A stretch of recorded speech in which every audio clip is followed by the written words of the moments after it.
Force the Truth, Fae Wild Series, Book 3, written by WJMay, narrated by Kathleen Starr Hall.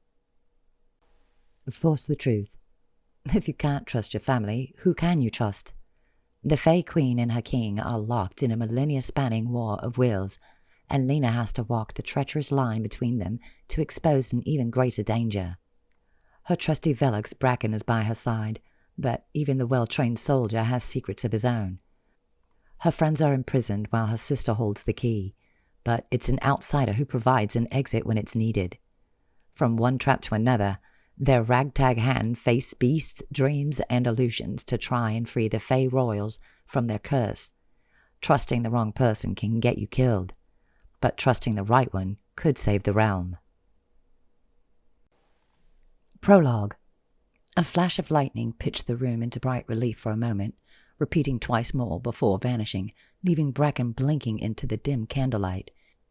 He looked up at his mother, who was staring a pot hanging over the fire in the stone fireplace. Her dark eyes darted to the door, then back again. They'd made the same quick journey over and over again, as day descended into night without his father walking in to greet them with his usual bombastic charm.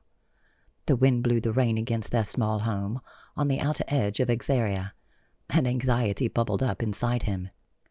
His father wasn't prone to tardiness, a trait that served him well as he had risen in the ranks of the Fae military. Eldon Weiss was a leader of men, and his unit was one of the most disciplined. His father brought that same discipline into his family life, meaning Braken was used to obeying without question. "Mama, when is father coming?" "Soon," she replied before he'd finished asking the question he'd voiced an hour earlier, and an hour before that. His mother let out a shuddering breath and struggled to pull the pot off the flames.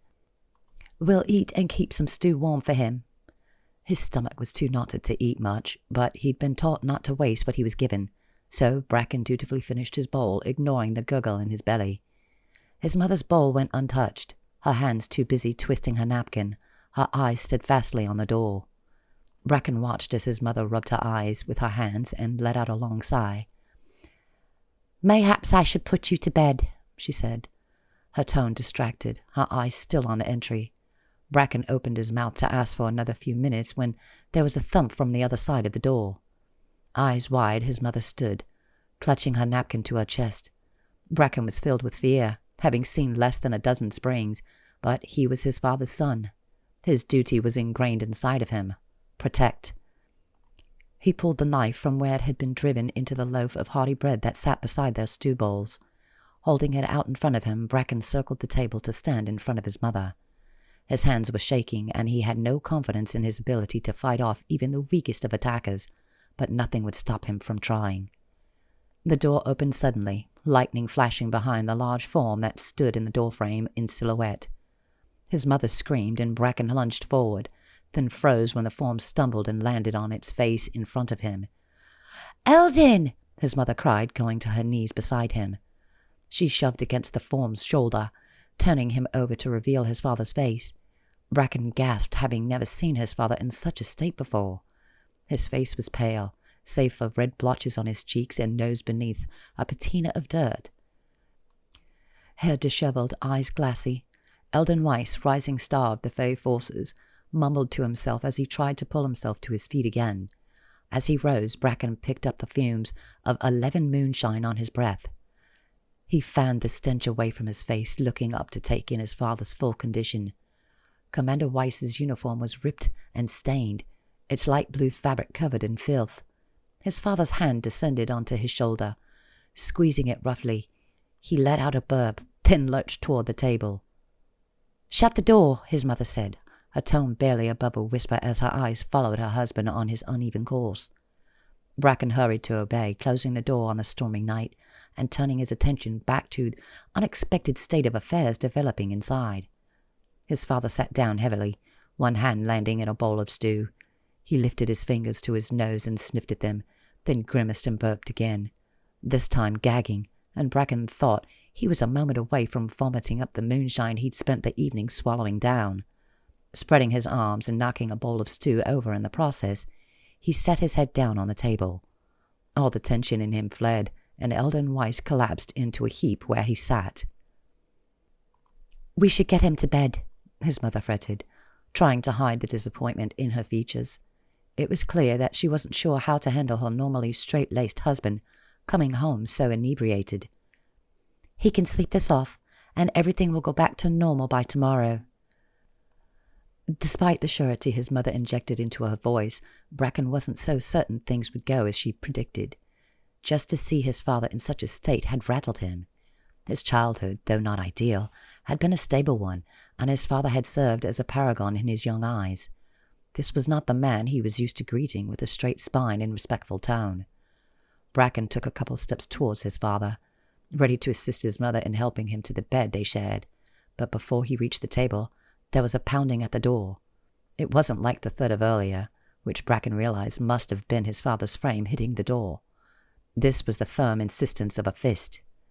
His mother scurried to the door, her face full of worry. She pulled it open, exposing 3 men in crisp, clean uniforms with identical dour expressions. The man at the front, tall and distinguished, with an elaborate braid holding his silver hair tightly, took a step across the threshold, his eyes finding Braken's father and his lips turning down at their corners. "Commander Weiss, is this any way to behave? You're a disgrace to your uniform." Braken found himself crouching beside the table, intimidated by the men who outranked his father. "What are they doing here?" he asked himself, but the answer was evident. His eyes found his father, who was muttering to himself with closed eyes, his face still pressed to the tabletop. 2 of the soldiers moved to grab an arm apiece, tugging Braken's father to his feet as if he were a doll made of rags. His young eyes watched the men drag his father out the door and into the stormy night. Those same eyes watched from the gallery in the balcony of the military court. His fingers clenched tightly to the wooden railing. Braken saw his father, a broken man, wearing his defeat like an iron cloak, sitting in a silver cage barely larger than he was. Eldon Weiss was accused of crimes against the realm. Dereliction of duty, desertion, cowardice. "This man," the young lieutenant proclaimed, his shaking finger pointed in Braken's father's direction. "This commander of his own unit of strong, honest Fae led his troops into danger, then abandoned them there." The blue-eyed Fae's face fluctuated from an angry red to an earnest pink as he made his case against the man in the cage. "What sane Fae finds himself less than a mile from the wilds, let alone leads his men there? He took them into the wilds, knowing full well the peril he was putting each of his loyal fighters in. And fight they did, against an undefeatable foe, while that man ran. He turned his back on them, not even having the decency to watch the carnage he had unleashed." It was hard to believe, harder still to see his father's response. All the steel was gone from his spine, and he said not a word in denial of the charges against him. Row after row of stunned faces in the packed room listened as the details of his father's shame were laid bare. Braken pictured the chain of events uncoiling. His father and his contingent had been following reports of travelers disappearing from a stretch of road north of the capital. The northern reaches of the Fae realm were an untamed area, and the wilds were never far from one's mind. His father had made the trek several times before, returning with stories of a feral wilderness, dotted by a handful of remote villages where the Fae kept to themselves and distanced themselves from outsiders. They were hardy folk. They had to be, to hold out against the wilds which seemed to creep closer every year. They'd reached the area of concern, setting up camp in a nearby field with the intent of patrolling the road while speaking to travelers about the disappearances. The wilds weren't far, a few miles off, but his men were veterans who were well versed in protocol regarding avoidance of the woods around them. But no one could have avoided what happened on their 3rd night. No one but Eldon Weiss, it seemed. Although Braken's father was the only surviving witness to what had happened, the lieutenant was eager to paint his version of events for the room of staring faces. "A roar rent that night. The roar a warning that should not have been ignored. Eldon Weiss, instead of beating a retreat, instead of following protocol, actually led those men closer to the source of the roar. Closer to the wilds. Closer to their deaths." The courtroom was filled with a quiet tension. Braken's eyes were on his father, and with all his strength he willed his father to speak, to explain how he could have done as the lieutenant accused. But Eldon Weiss was silent. and his silence only served to make his guilt seem more certain. "That roar was the call of a beast, a fearsome creature that few have seen. But we do have records of its brethren coming from the wilds to take prey and haul it back to their dens to devour. An entire unit of brave fighting Fae, taken as a meal by a hungry predator. And yet, their commander survived. He had enough life left in him to hightail it back to the capital, to his home. No doubt to collect his family and continue running. But we cannot let him escape his crimes." Hot tears spilled down young Braken's face. He wiped them away, holding his breath as the verdict was given. "Although no one can doubt the cowardly actions of Commander Weiss, there are some doubts as to the veracity of the events as they have been reconstructed. Without the bodies of the missing or any eyewitness accounts of the events themselves, save the accused, we cannot say beyond a shadow of a doubt that Weiss is guilty of the crimes as they've been charged. However, one thing is not in doubt. You abandoned your men to their fate, which is a serious dereliction of duty. You are hereby stripped of your rank and formally expelled from the service of the king." His father was not imprisoned that day, but it didn't take long for his freedom to grate on him. No one would employ the disgraced Eldon Weiss. No one would even speak to him beyond whispered curses under their breath. His dishonor was all-encompassing, the shame extending to his wife and child as well. It was less than a year later when Braken, stewing over his treatment by the other Fae his age in the neighborhood, looked up to find his father muttering to himself. Braken assumed he was again full of 11 moonshine, which was the way he seemed to end the evenings more often than not since his trial, and ignored him until his father slammed his fist against the table, toppling the goblet he'd been drinking from. "They should have run! Every one of them! No sense going up against a beast like that! Fools refusing to run!" Eldon Weiss looked up at the ceiling and let out a wail that shook his son. "I am cursed!" Braken's stomach roiled. His appetite vanished. Like those soldiers disappearing like mist into the dimness of the forest. He'd felt tainted by his father's shame, smothered under the weight of it. Perhaps it is a curse that I share. They were cut from the same cloth, he and his father. They shared the same genes, and now the same curse. Does that mean I'll cut and run too? Abandon my duty just as shamelessly as he did? A sudden thump drew his attention. Something had hit the house. His mother was the first to the window, slowly pulling back the shade, only to let out a squeak of fear and duck, sliding down the wall and letting out a sob. More thumps followed the first, along with the sound of many voices speaking as one. Braken saw tomatoes splat against the window where the shade was askew. The voices resolved themselves into a chant, a single word, repeated over and over, while the house was pelted with rotten produce. "Traitor! Traitor! Traitor!" Braken folded in on himself, shame burning his ear-tips. His father let out another wail, and he felt the echo reverberate through him. That echo reached a crescendo, and suddenly the dream collapsed around him. Braken shot to wakefulness, his eyes blinking against the light that was peeking through the trees in the early dawn. Instinctively he attempted to move his limbs, but they were held fast. Then he remembered. I'm imprisoned in a tree in the middle of the Fae wilds, captured by a cackling old woman. While Lina had been led off to some ritual he didn't understand, Braken and Pigeon were imprisoned and forgotten. Now a new day was rising, and he was here, helpless to know what had happened to Lina and what would happen to him. Although his current state should hold his attention, he couldn't shake the remnants of his dream. He'd felt helpless as a child, too, caught up in his father's fate, painted with the same tainted brush. Braken had spent his adulthood trying to push back against his father's legacy, to prove that he was not the same kind of Weiss. Not a coward, not a traitor. Despite his hard work, his connection to his father remained. And what about Lina's connection to the wilds?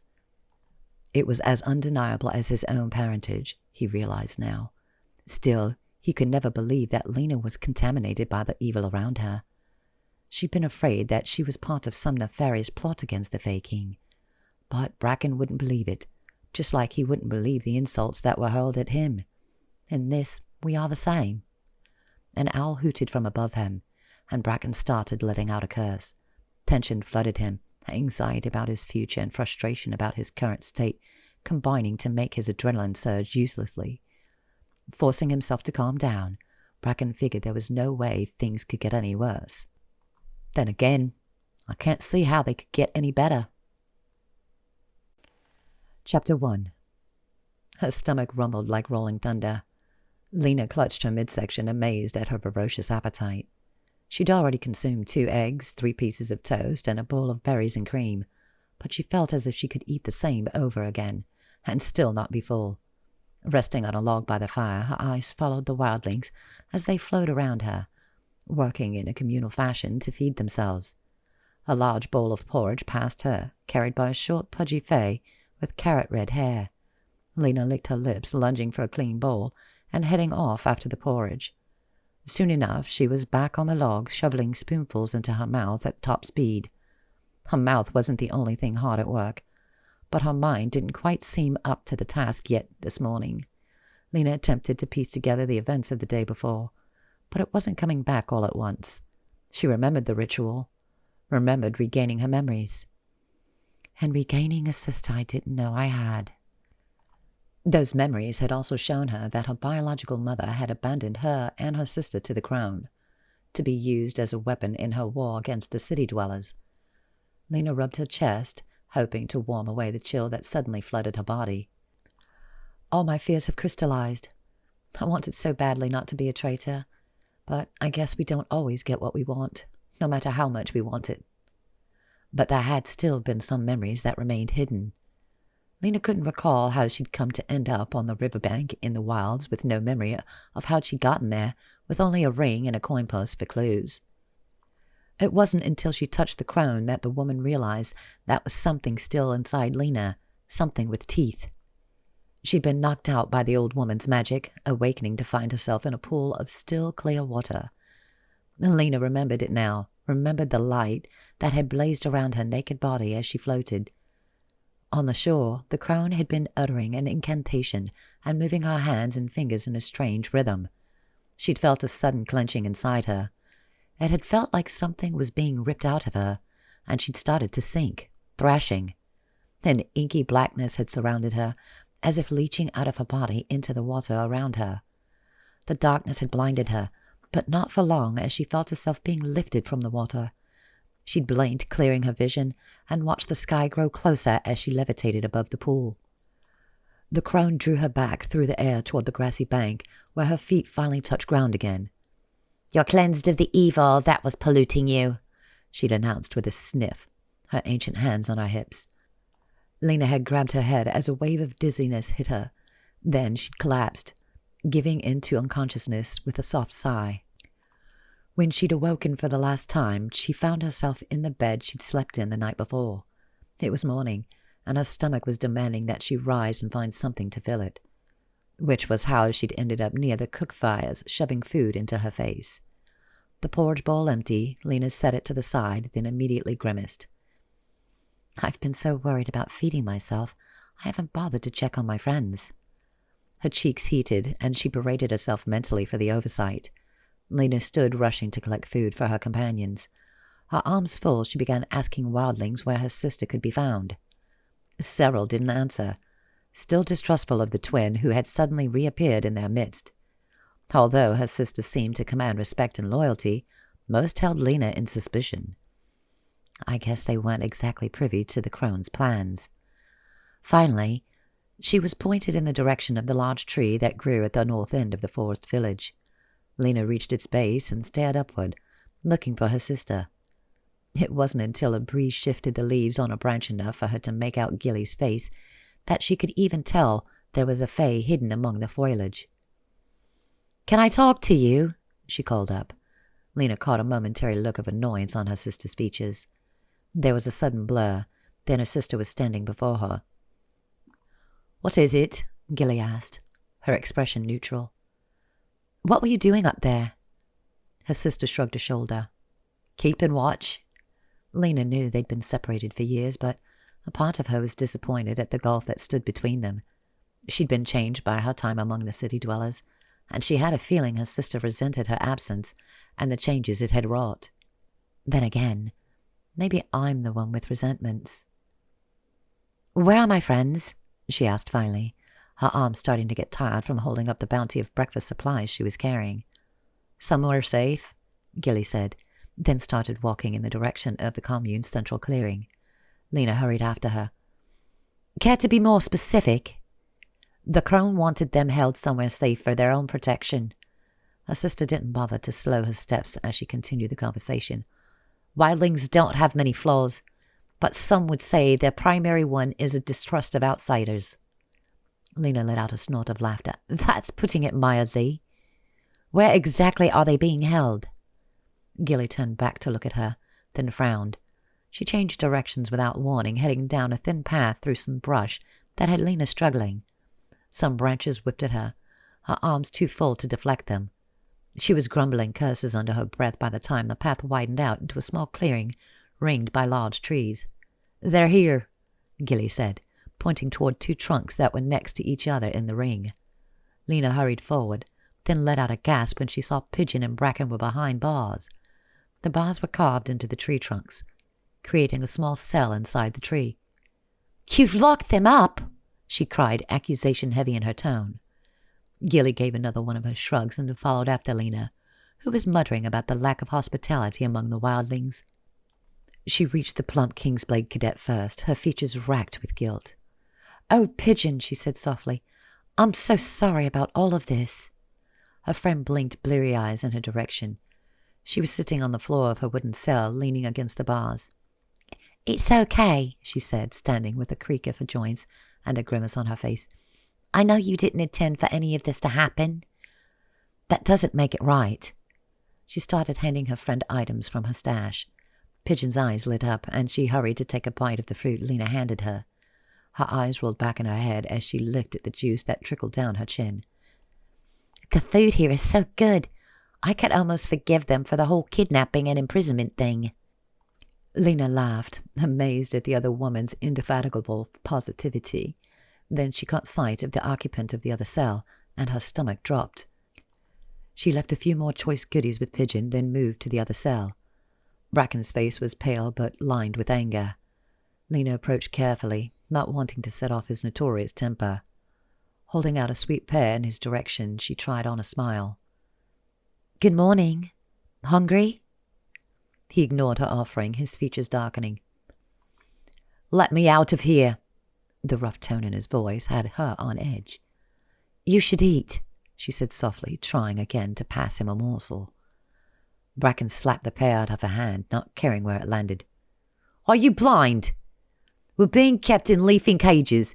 You seem to have some pull around here, seeing as you're not in a cage currently. Free us so we can fight our way to freedom." Her eyes flicked to her sister. Gilly was casually leaning against a tree trunk, examining her fingernails, but Lina could tell she was listening to every word. She returned her gaze to the handsome Velox, hoping to get through to him. "There's more going on here than meets the eye. The ritual. It worked." Braken stared at her, his face giving nothing away. She continued, figuring she should take advantage of his lack of an outburst. "I remember who I am, and I remember this place. Because it's my home." She expected a reaction, but all she could see was a tightening of his fingers around the bars. "It's everything I feared," she said, her voice barely above a whisper. She could feel tears pricking at her eyelids, but she pushed forward. "Turns out, I'm just a tool for that crazy old woman to use to try to bring down King Lear and return the entire realm to wilderness." Braken's expression didn't change, but emotion filled his eyes, an emotion she couldn't put a name to. "Well done. So now you must know why you turned up outside the village where we met that fateful night." Lina opened her mouth and closed it, her brow furrowing. "I still don't." One dark eyebrow lifted. "I thought the amnesia was over now." "So did I. So why can't I remember that?" Pursing her lips, Lina delved deeply into her mind. She remembered everything from her early childhood until she'd traveled with Lynetta to her southern estate. Then things began to get blurry. "I thought the cleansing would return my memories." "Cleansing?" With his temper already threatening to burst its bonds, Braken's tone said he wasn't pleased. He let out a curse, then looked heavenward. "You're blindsided by this wild folk and their ways. You need to focus, Lina. Time to stop trusting strangers and look at what's right in front of your face, namely me, in a cage." Braken rattled the bars of his cage as if to emphasize his words, but Lina shook her head. "That's what I'm saying. They're not strangers at all. And if I don't try my hardest to convince them to change their plans, then the whole realm is doomed." "We're doomed," Braken growled, pushing his face against the wooden bars. "And you're not doing a leafing thing to stop what's happening." Lina was hit by twin feelings of guilt and anger. "That's not true," she insisted, her tone stiff. "You think I've been sitting pretty by the ritual and cleansing? They weren't a walk in the park. And trying to talk sense into the crone and her followers is as easy as holding water in a bucket made entirely of holes. That's all the more reason to escape and return to Ixaria and try to convince the king of the danger that conspires against him." Lina looked down, upset that she was disappointing him, but something inside her said to stick to her plan. "I've got to go. I'll return as soon as I can." She turned away from the cages, her heart heavy. Gilly watched her go, as did Braken. Lina could hear him calling to her, telling her to stop, to listen to him, but she continued through the clearing and back down the path. It seemed to take forever for the echoes of his words to fade. Chapter 2. The crone was nowhere to be found. Lina had hurried from the tree prison to the hut, hoping to convince the old woman that her friends were not a threat. Unfortunately, the hut was empty when she arrived. She wandered through the interior, looking over its crowded contents. There were bones, dried herbs and frogs, lizards and moths kept in small cages. Walls of bound pages and rolled scrolls were squeezed on over full shelves. Magical implements littered every available surface, and as always the cauldron bubbled away in the center. After abandoning the hut, she'd tried finding the crone in the forest village, but no one had seen her, and Lina got the impression that the old woman wasn't often seen. Perhaps she disappeared regularly, because no one seemed alarmed by the news of her absence. Once she gave up the search for the crone, Lina switched to looking for Gilly. If anyone knew where to find the woman, it would be her sister. Gilly turned out to be almost as hard to locate as the crone. Lina spent most of the day walking in circles, retracing her steps and asking wildlings where to locate her sister. Few answered her, and none had any information as to Gilly's whereabouts. It was almost dusk when she returned to the crone's hut, tired and frustrated. After sticking her head inside to make sure the place was still empty, she sat on the stone stoop, her elbows on her knees, deciding to wait until either woman reappeared. While she waited, she realized she was oddly reliving the moment her mother had abandoned her and her sister on the same doorstep. Had it been a night of fear, loneliness, and a deep, abiding sadness that still resonated? Hopelessness descended, and not for the first time. Lina worried that she wasn't up to the task ahead of her. An impending civil war for domination over the realm. A vicious outsider hoping to devour the realm, hiding in plain sight. And a bossy velox with a hot temper and an even hotter exterior who alternatively wants to protect me and throttle me. Sure, I can handle it. Piece of cake. Lina covered her face with her hands, rubbing at her eyes and wondering how'd she ended up in this position. And why can't I remember what happened to blank my memory? Lynetta had told her that she disappeared from her southern estate and that she'd gone off-world to locate her, picking up a fiancé along the way. A fiancé who just so happens to be keeping a little secret. He's a monster intent on destroying the Fae and everything they hold dear. No matter how hard she tried, she couldn't make things add up. Desperation climbed up her throat until Lina thought she might be sick. She looked up at the faintest sound from the forest around her, her pointed ears pricking. From the brush emerged Gilly. Her sister sauntered up the walk toward her. Lina stood, blanking her face. She hadn't been able to persuade her sister to her side exactly, but now was her chance. She cut to the chase. "You've got to let my friends go." Gilly ignored her, moving past her toward the door to the hut. Lina blocked her, hands on her hips. "I'm not moving until you listen to me." Emotions were taking the lead, it seemed, and Lina had trouble suppressing her temper. Her sister paused, a look of amusement on her familiar face. Things are moving quickly now. You should recognize the way the wind is blowing. And you should recognize that this is all going to blow up in your face. Lina grabbed her sister's arms, her words filled with intensity. Don't you see that we've been used as pawns our entire lives? Gilly wrenched away from her, her neutral expression cracking to reveal the anger underneath. I see a force that will do whatever it takes to achieve their goal. And if you don't have it in you, then get out of the way.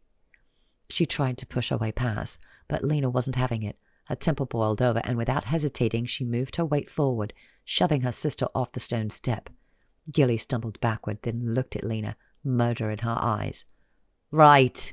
She sprang forward, somehow wrapping her legs around Lina's waist and jerking her down so that they both tumbled into the grass. Lina struggled away from her sister, wiping away a clump of mud from her face. She scrambled to her knees, once again facing her sister. You're rude! Gilly stuck her tongue out at her in reaction, then rolled her eyes. And you're so full of decorum. Even the city dwellers couldn't teach you to behave properly. Lina drove her fingers into the soft ground, pulling up a chunk of dirt and throwing it at her sister.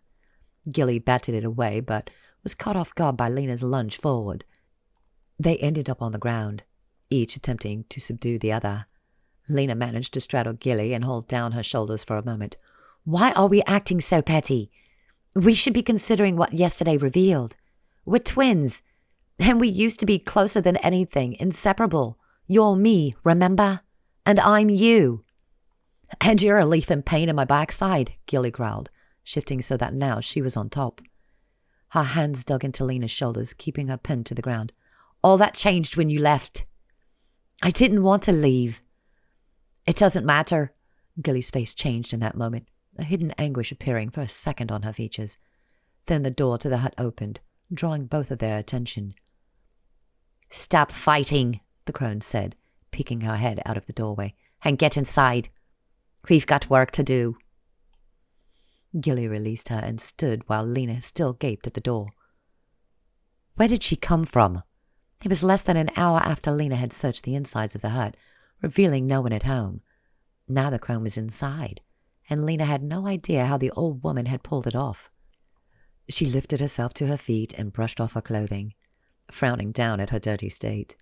Entering the hut, she moved to stand on the other side of the crone from Gilly. Lina figured it was a good idea to give her sister a little space.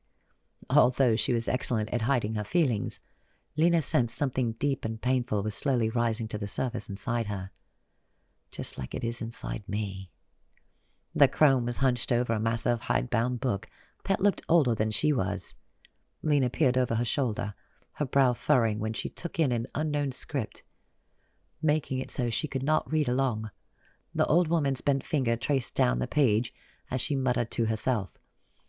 Gilly looked on, but from the expression on her face, Lina figured she too was unable to read the words. The time is finally right. All our waiting, all my scheming is finally about to bear fruit.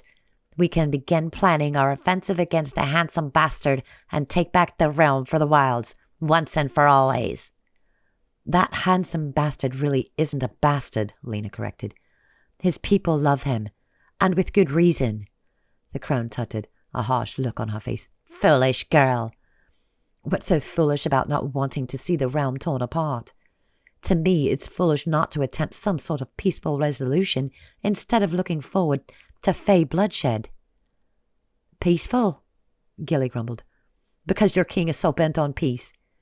There have been skirmishes from the beginning, from the moment your precious king cut back the old-growth forest to carve out his stone capital. Don't think the wilds haven't suffered at his lily-white hands. Have you ever met the king? Lina asked, directing her question at the crone. He's a reasonable man, one who wants to protect his subjects. Why not try a little diplomacy before leaping first to war? The crone waved her hands dismissively. Child, I know the man of which you speak well enough to see what you cannot. She let out a heavy sigh, turning away from the book. I was too permissive at first, allowing him to create a little sanctuary for himself. I should have banished him from the realm at the first sign of his intentions. Her old body stiffened. I will not make that mistake again. But, Lina started before she was cut off by her sister. But nothing. You've clearly been brainwashed by the city dwellers. There's no more time to waste on nonsense. It's my fault, the crone said with an authoritative sniff. I allowed you to spend too much time among the enemy. It's provided me with much-needed information, but it's ruined you along the way. Lina's insides blew cold, and she hugged herself. Ruined? Is that what I am? She kept her mouth shut, seeing that her arguments were falling on deaf, pointed ears. Now, the crone continued, her attention back on the book, I've got a plan to drive the city dwellers back to their capital, their refuge against everything dark and terrible, and then I will tighten my grip.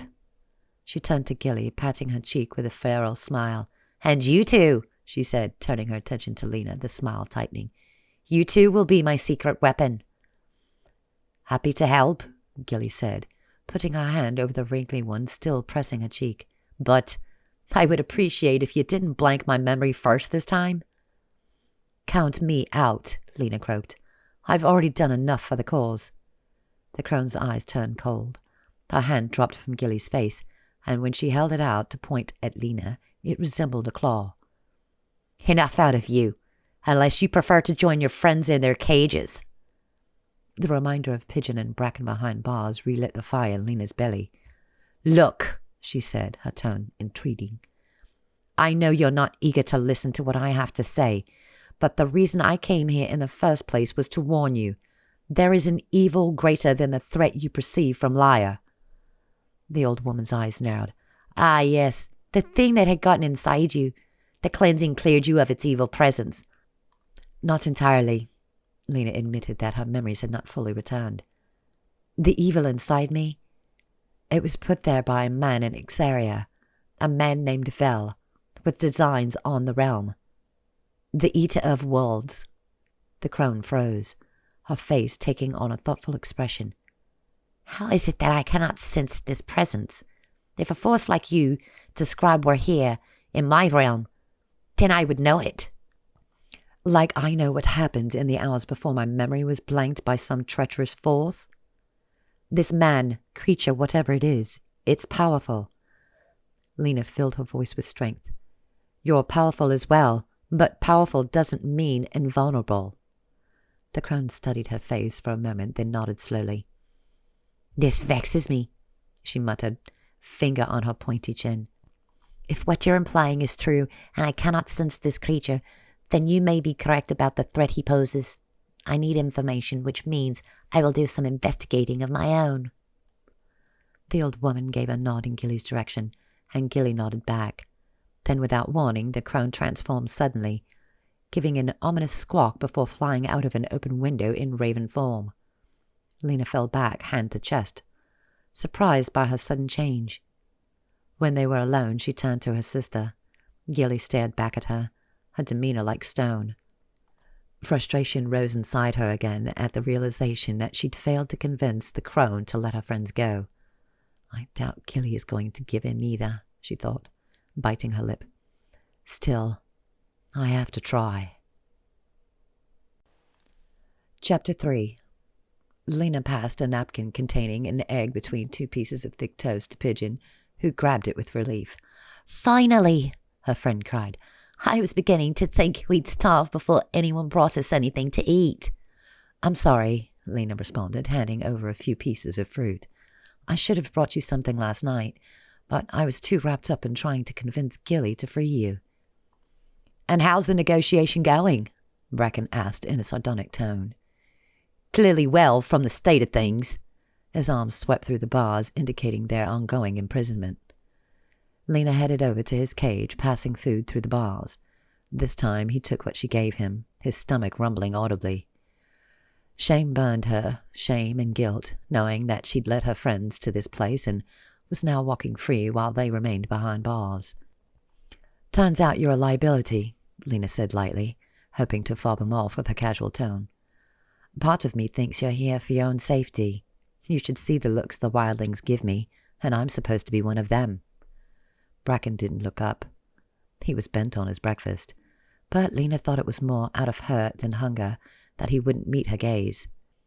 That thought made her churn with emotion, and to disguise it her mouth ran away from her, talking as a means of distraction.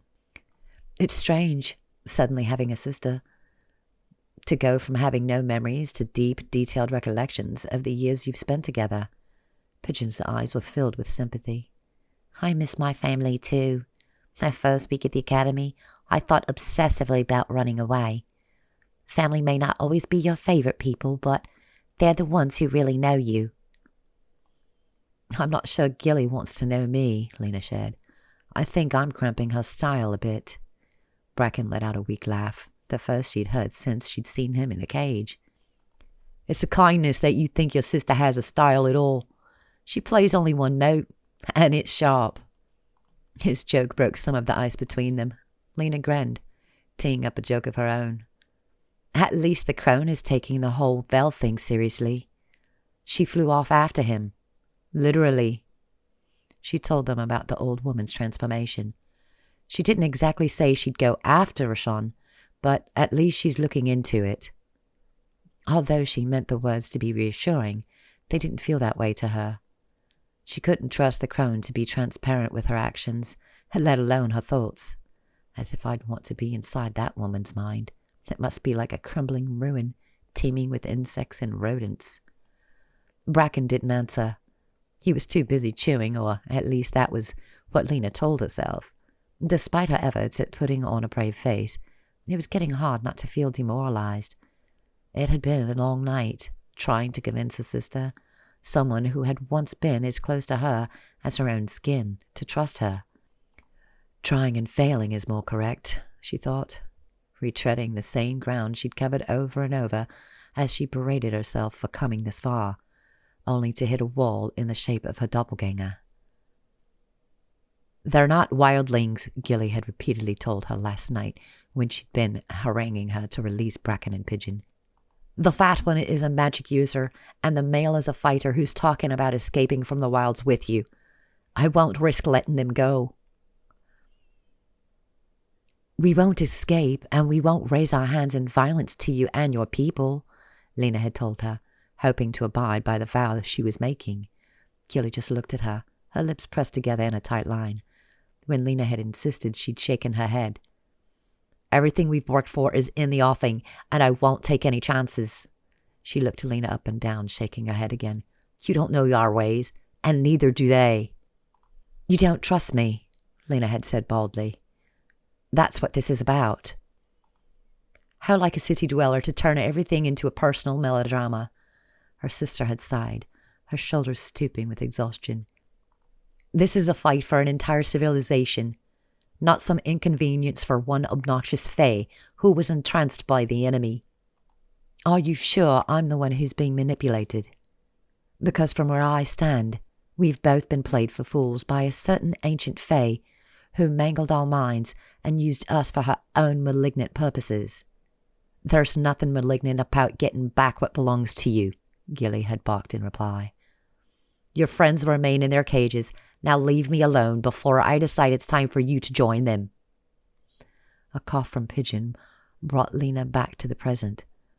Her friend wiped her nose, then let out a ghost of a laugh.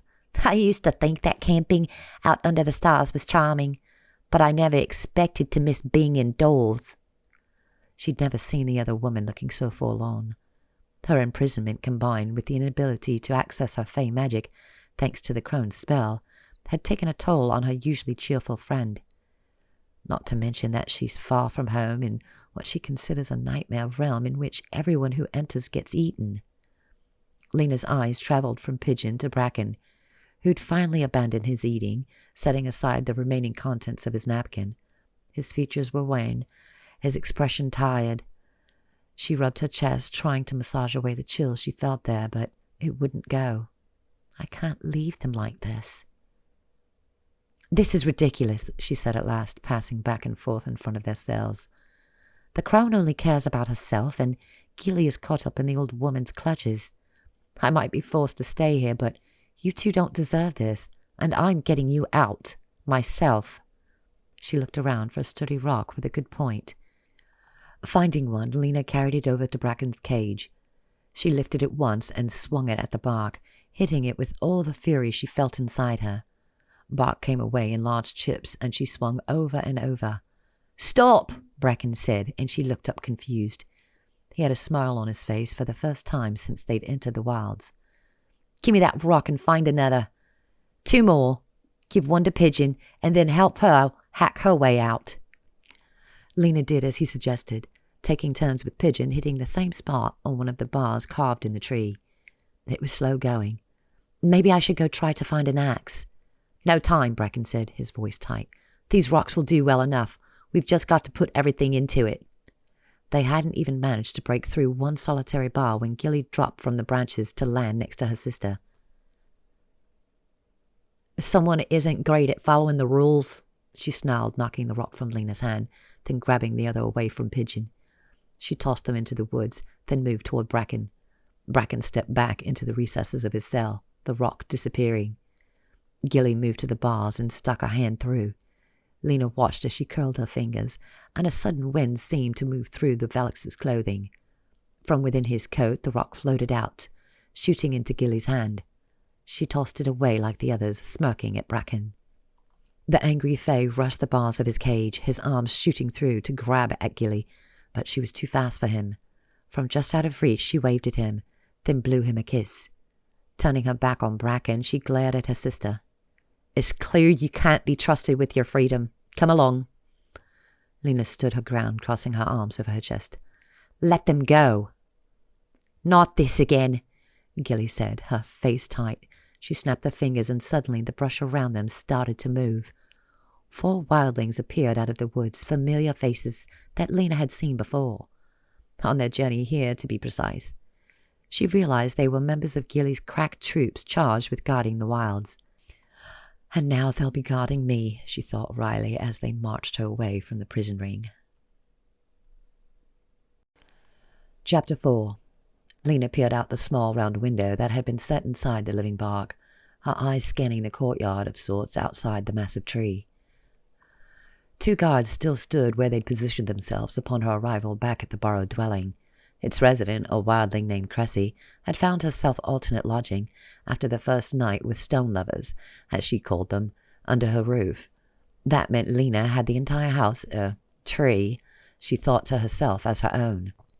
The bedroom she'd taken over wasn't excessively large, but it was comfortable. At least it had been, until she'd been forced to remain there. Now that she knew she'd find the 2 other guards standing watch outside if she opened the door to the hall, the room was slightly less charming.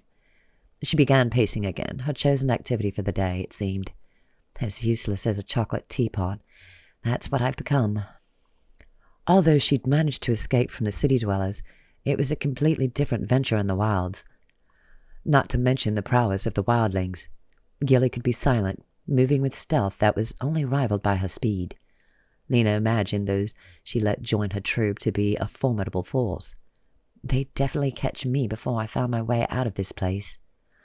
Helplessness squeezed around her, making her feel like her skin was too tight. For too long, I've been pushed around by fate, forced to accept an ever-worsening situation, but not anymore. I've got to find a way to fight back, to make myself heard. And I have to get my friends out of their cages. Her priorities were clear. It was only how she was going to accomplish them that was cloudy. Her mind replayed her confrontation this morning with Gilly. She's not going to let anything I say persuade her. She's entirely focused on carrying out the crone's will. And she seemed to hold all the power as well. When the old woman was gone, Gilly was in charge. It made sense. Not only was she the crone's lackey, but she had both physical and magical skills at her disposal. Lina had seen her magic on display earlier and understood that what she'd done then was only a fraction of what she was capable of. She could probably fry me where I stand, and I can't even access my supposed powers. She'd been tested, been postulated by the King's Blade to have some of the strongest magic they'd ever seen. The King's crack force of magic users thought she was more powerful than them all, and Lina couldn't manage to do more than light a tiny flame at the top of a candle wick. Sitting on the edge of her bed, she scanned the room, her eyes settling on a hairbrush that sat on the dresser. Lina closed her eyes, thinking of running that brush through her hair, of counting the strokes until she reached 100. Even though she wasn't actually using the brush, imagining the actions calmed her. Opening her eyes, she focused on the brush, reaching deep inside herself, hoping to catch a thread of the magic that was said to dwell inside her. Again and again she dipped, like a bucket into a deep well, and time after time she came up dry. She'd been at it for over an hour, trying everything she could think of to harness her supposed powers, when there was a soft knock at the door. It cracked open, and a heart-shaped face peered around it. "I've brought dinner." Lina gave her a nod, and the door swung open. The female who stepped through carried a tray on which was arranged a selection of items. Although she hadn't realized she was hungry, the moment she smelled the things on the tray she began to salivate. The Fae moved to set down the tray on the small table near the window, then took a seat in one of the 2 chairs. Her entire attention on the food, Lina occupied the other chair and dug in. "Thank you," she said around bites. "Think nothing of it." The woman leaned in, fingering a string of jet-black beads that hung around her delicate neck. "In fact, I sort of volunteered for the duty. I wanted to hear your story. We don't get many strangers here." When Lina's eyes narrowed, the Fae laughed. "Any strangers, really." She blinked, her mannerisms both genuine and anxious. "I hope you're not angry." "I'm not," Lina said after a moment, setting down her cutlery. "I'm just not exactly excited to be spilling my life story while under guard. It seems a bit gauche, don't you think?" The Fae female laughed again, and Lina admired how finely made she seemed. Almost like a porcelain doll. Dark eyes and dark hair, around fair skin and delicate features, complemented by clothing that was a cut above what she'd seen so far. She could almost be mistaken for a wealthy farmer, Lina thought, her eyes taking in her attire. It was still homespun, but with none of the rough edges of the clothing she'd seen on the other wildlings, her sister included. It fit her well and was fastidiously clean and put together with an eye for detail. "What is your name?" Lina asked, wondering who the woman was. "Willa is a good name as any," she said, then chided herself. "Where are my manners, anyway?" Lina burst out laughing. "You're not like anyone else I've met in the wilds." When Willa shrugged in reply, she made a decision. "You really want to know my story?" It might feel good to recite it to someone, just to get perspective on the mess it's become. "Then settle in." She told Willa about waking up with no memory of the edge of the wilds, with a ring of nobility on her hand and a money pouch embroidered with what she thought was her own name. How she'd met Braken, how he'd been charged with protecting her on her journey back to the capital, how she almost hadn't made it to their destination, tracked by a mysterious stranger from the shadows who had turned out to be her twin sister. Willa's eyes widened as she listened to Lina's recitation of her confrontation with her doppelganger and the fallout. She'd ended up a cadet in the King's Blade, so certain were the city dwellers that she had magic powers beyond the likes of which they'd seen. Despite what they'd said, Lina had yet to see any sign of those supposed powers, as much as the King's Blade tried to draw them out of her. She was focused instead on solving the mystery of her memories, which had led her to her adoptive mother, the noblewoman Lynetta Chimera, and her strange fiancé. "There's an evil lurking. That's why I came here, to deliver a warning." "Evil lurking," Willa repeated, her eyes staring off into the distance as she rubbed her fingers along the beads of her necklace. "In the capital," Lina said with a nod. "Something wrong. Something that wants to hurt us." She remembered the feeling she'd had when Vel touched her. "Something that wants to devour us, to drag us down into its huge gaping maw." "And gnashing teeth," Willa said, her voice barely above a whisper. Lina started. "How did you know that?" She waited breathlessly for the other woman to speak, her nerves at a fever pitch, every muscle inside her feeling tight. "I've seen it. In my dreams. Black creatures with nasty teeth overflowing their mouths. Teeth like needles, waiting to bite and rend." Breathing heavily, Lina swallowed. "It sounds like what I saw when Vel touched me, and on King's Day before that." She shuddered and felt the sudden elation of validation. "You've seen it too. Then I'm not crazy." "You're not," Willa echoed, then stood picking up the tray. "I'd better go. I'll be back when I'm able." "Wait!" Lina rose in a panic. She put a hand on the smaller woman's shoulder. Please, you've got to help me. My friends there, I know where they are. Willa interrupted, her tone stiffer than before. And they are none of my business. Lina fought off a wave of disappointment. Then you can help me convince my sister. Help me warn the crown. 2 voices are stronger than one. Willa gently shook off her grip and moved toward the door. I will do what I can, but I'm no great mover or shaker around here. Sleep well. Lina watched her disappear through the door and felt her stomach drop. She threw herself down on the bed and stared at the ceiling, waiting for the nausea to pass. Every glimmer of hope she'd seen was quickly extinguished by darkness, but she told herself she wouldn't let this spark fade. Willa's seen it too. She's on my side. Hoping it was true, she turned, closing her eyes and waiting for sleep to take her. The image of Braken in his cell appeared almost immediately, and her heart contracted in her chest.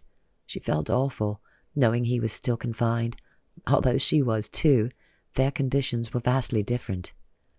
She knew he was angry at her for getting them into this situation, and even more upset by her insistence on attempting to convince the wildlings to unite with the city dwellers to overcome their common enemy.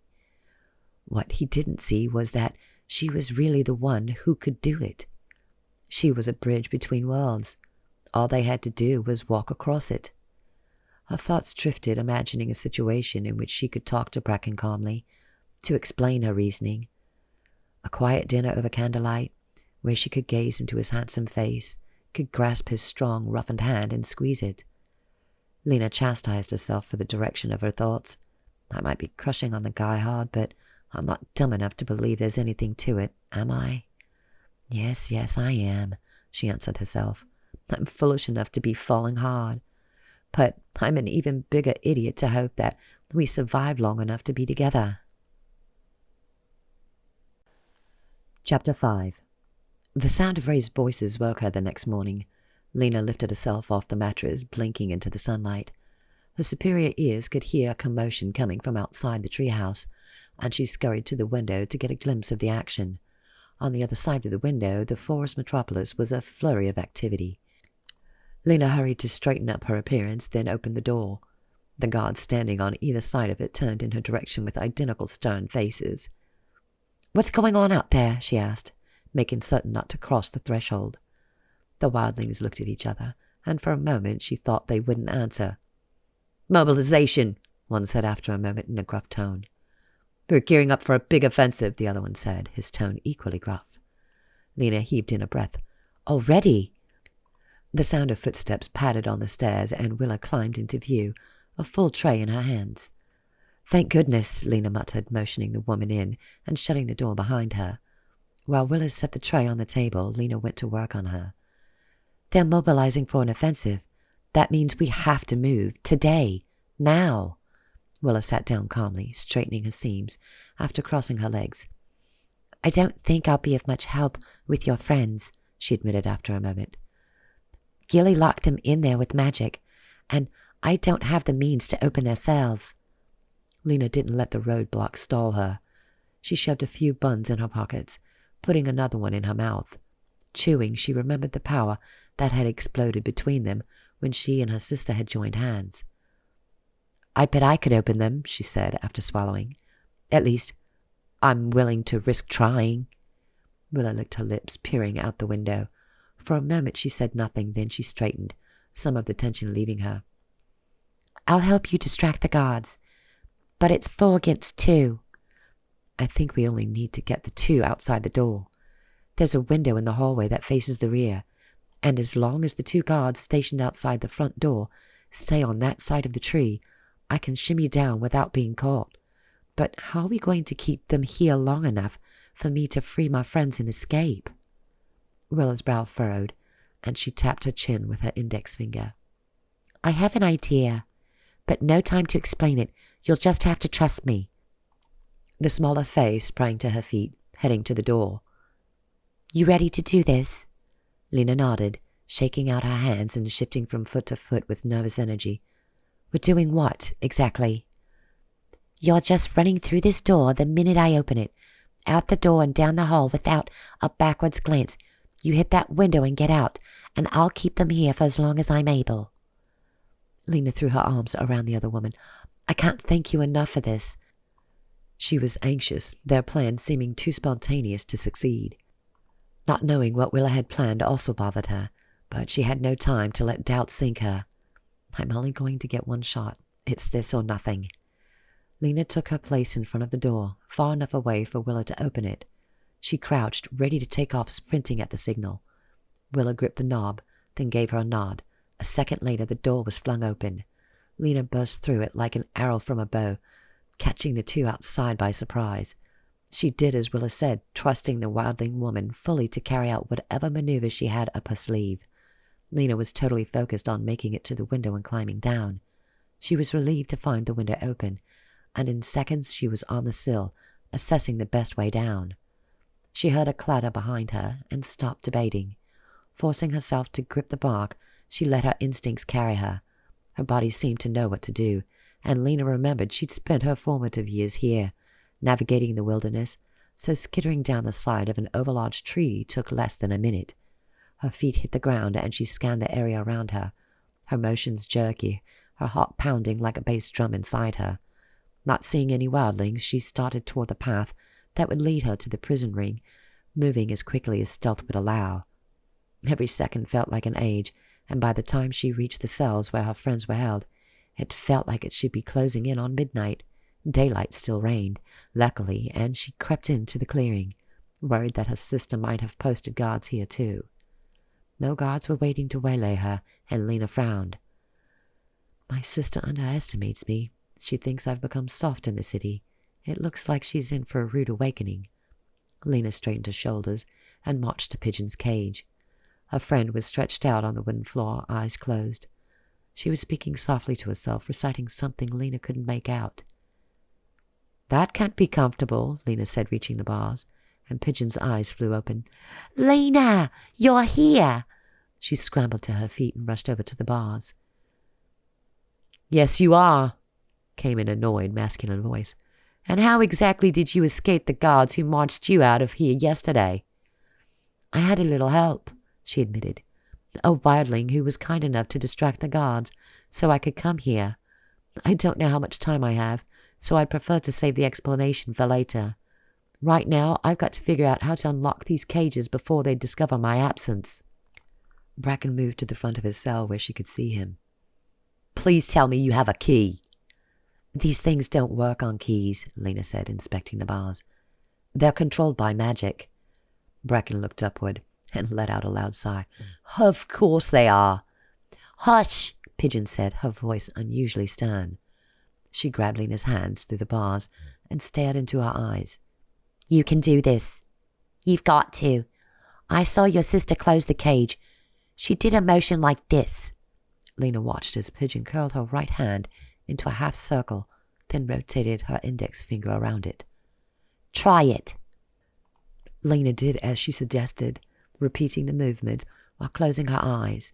She could feel the ticking clock in her body, could feel every muscle tight, as if they were connected by taut wire. She tried to push all her doubts, all her worries out of her consciousness, strove to blank her mind and connect to the power inside her. I can't feel it. Not a thing. Her thoughts turned frantic, and her movements became less precise. She felt Pigeon's hands cupping her own and opened her eyes. What are you thinking about? Her friend asked. I'm trying to blank my mind, to reach inside myself to find the power and grab it. Pigeon shook her head. It doesn't work like that. Your power isn't located in any one place inside you. It is you. It flows through every fiber of your being. Searching for it won't help. You've got to feel it. But how? Lina wailed, feeling broken. Why can't I do this? With your emotions, Pigeon answered. Feel it. Think about something that makes you feel powerful. Then be powerful. Lina closed her eyes again, straining for a memory that made her feel powerful. Then she heard a voice that showed her the way. You can do this, Lina, Braken said. I believe in you. We believe in you. Lina thought back to the time she'd first picked up a bow. in their battle against the werewolf marauders. After she'd helped drive them off, she'd got Braken looking at her, admiration writ large on his features.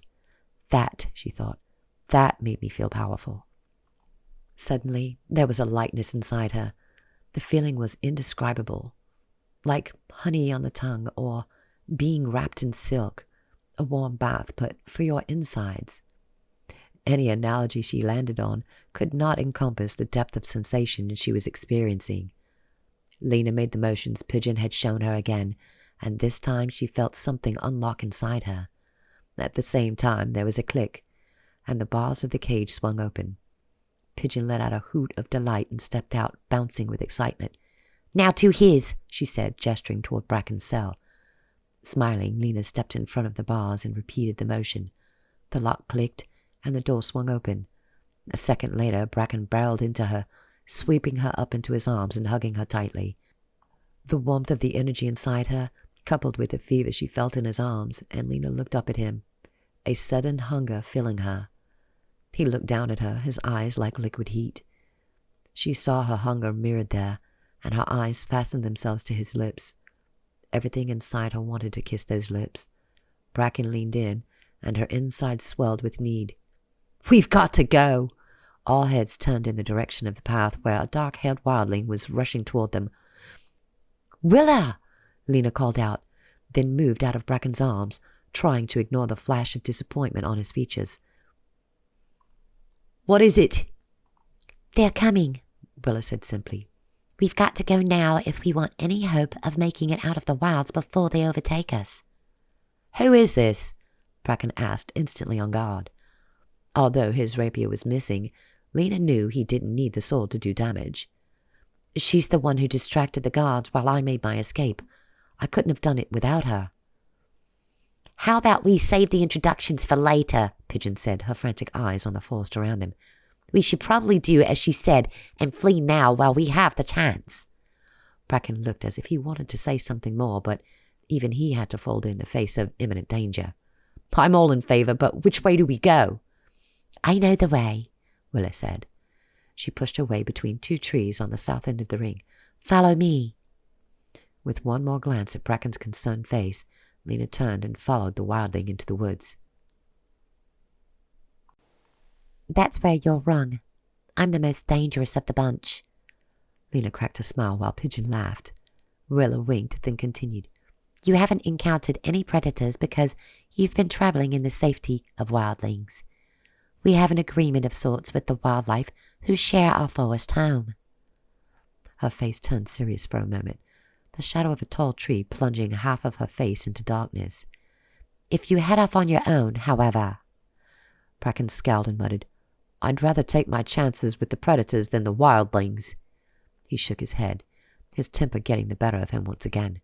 "We're basically sitting ducks for your compatriots. We rode to the center of the wilds on mounts that are much faster than we are on foot, and it still took many hours.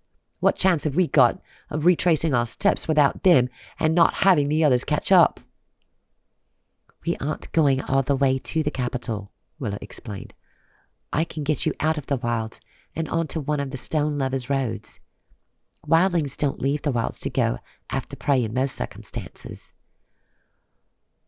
"I think the people whose villages you swallowed up would say differently," Braken said out of the side of his mouth.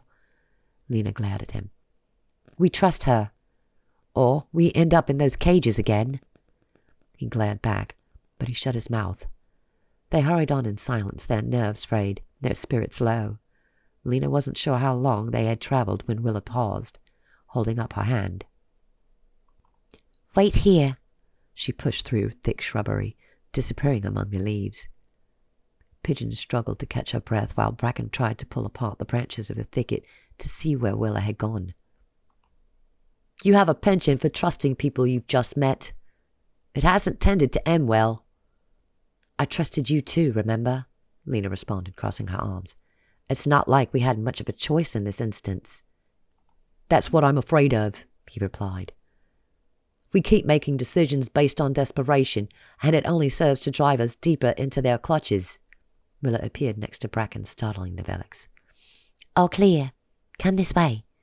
She gestured to them, then disappeared again. Lina pushed away into the thicket with Pigeon behind her and Braken taking up the rear. She wasn't sure what would be waiting for them on the other side of the underbrush. What if Braken is right? What if this has all been some sort of ruse to see if I can be trusted? What if Willa has been leading us in circles all this time? What if Gilly and her forces are waiting on the other side of this thicket to lock us up again? Her fears turned out to be unfounded. What was waiting on the other side of the thicket was a long, sloping meadow filled with small purple flowers. Willa pointed, and in the distance Lina could see a dirt road weaving through the hills. "We're out?" Pigeon said with surprise. Then she let out a whoop of joy. Braken put an arm around the plump woman's shoulders. "Let's save the celebration until we're safely on the road and far away from these woods." He escorted her down the slope and through the flowers, with Lina and Willow following behind her. "Thank you," Lina said softly to the wildling. "I know what you're risking to help me, and I can't fully express the gratitude I feel." Willow's dark eyes had a faraway cast to them. Betrayal isn't an action. It's a thought that one allows to fester without regard for the pain it brings. One might think that their actions are just, that they're necessary, that they outweigh the feelings of another. But feelings always trump thoughts, and betrayal only begets revenge. Lina felt a chill climb up her back. She didn't completely understand the delicately framed woman. Was she saying the crone has betrayed her and the other wildlings in her pursuit of domination, and that this betrayal was her own revenge? "Whoever seeks revenge should dig 2 graves," Braken said solemnly. Lina turned to him, not liking the expression on his face. She seldom saw the soldier looking lost, but there was something in his eyes now, a hurt that radiated from them, that touched her deeply. "I don't know much about philosophy," Pigeon said, "but I do know that we're still too close to the wilds for my comfort. How about we pick up the pace and save the conjecture for when we're safe in front of a warm fire with a roof over our heads?" With the road in sight, the group experienced a second wind, their steps quick as they hurried toward the road and freedom. When it was less than a quarter mile away, Lina looked back over her shoulder. "Are you certain they won't come for us here?" "The only thing I'm certain of is that nothing is certain," Willa said, smiling. Braken shook his head. "Typical," he said, but Lina laughed. She liked the wildling woman. Her sense of humor helped beat back her anxiety. When her feet touched the dirt surface of the road, Pigeon let out a sound of rejoicing. "I don't know how we did it, but we survived the wilds." Braken, it seemed, was in no mood for celebration. "Does anyone have the faintest idea where in the realm we are?" Willa jerked her thumb over her shoulder. "There's a village in that direction. It's a small collection of dwellings, but it connects to a larger road that leads to a sizable settlement. Some sort of city made of gold, I've heard." "Gelder's Glen," Braken and Lina said in unison. She smiled at him, and he smiled back, but it quickly faded. He turned to Willa, his face filled with skepticism. "Are you saying we were this close to civilization all this time? I thought we were deep in the center of the wilds." Willa shrugged. "It's often hard to find the center of wild things, isn't it?" "Enough with the enigmatic statements. Take us to the village. It seems we'll be safest there." Lina didn't share his assessment, but then she'd seen the ease with which her sister blended into the shadows, whether in the forest or in the city. Still, it was the best chance they had of getting back to the capital and warning Lyra about the danger in his midst. It was late in the afternoon by the time they limped exhausted into the village at last. Willa's eyes were round, her motions furtive. Braken seemed to sense the woman's anxiety and pulled off his coat, putting it over her shoulders. "This should help you to blend in," he said. "Thank you." Willa sniffed in disapproval. "Why you stone lovers chop down trees to build your houses, I'll never understand. Why not bond with the living tree and create your dwellings inside them? They're sturdier, and the tree is happier too." Pigeon blinked, then laughed. "I never thought about how the trees feel. Are you sure they don't mind having all those fae roaming around their innards?" Willa shook her head. "I'd think they'd far prefer it to being murdered." She shuddered. It's like a graveyard in here. There's the inn, Braken pointed. Let's get inside before anyone looks too closely at us. They entered, and Lina hoped the innkeeper didn't notice the wildling woman's ashen features. The woman stood back as Braken negotiated their lodgings. He jerked his chin in the direction of the stairs, then asked the innkeeper to send up some trays for dinner. At the top of the stairs, Braken unlocked a door that opened onto a good-sized room. There are only 3 beds, Pigeon pointed out. 3 is enough. One of us needs to stand guard. Just because we're back in civilization doesn't mean we're safe. Braken moved to the window that looked over the street in front of the inn. He pulled up a chair and sat, his eyes trained on the quiet lane outside. You know, Lina said, trying to keep her voice calm, the wilds technically qualifies as civilization too. If we're going to broker some kind of peace between the wildlings and the city dwellers, we're going to have to stop thinking with such a rigid us versus them mentality. You're the one with designs on peace, Braken said. I prefer to hedge my bets. Lina sighed and sat down on one of the mattresses.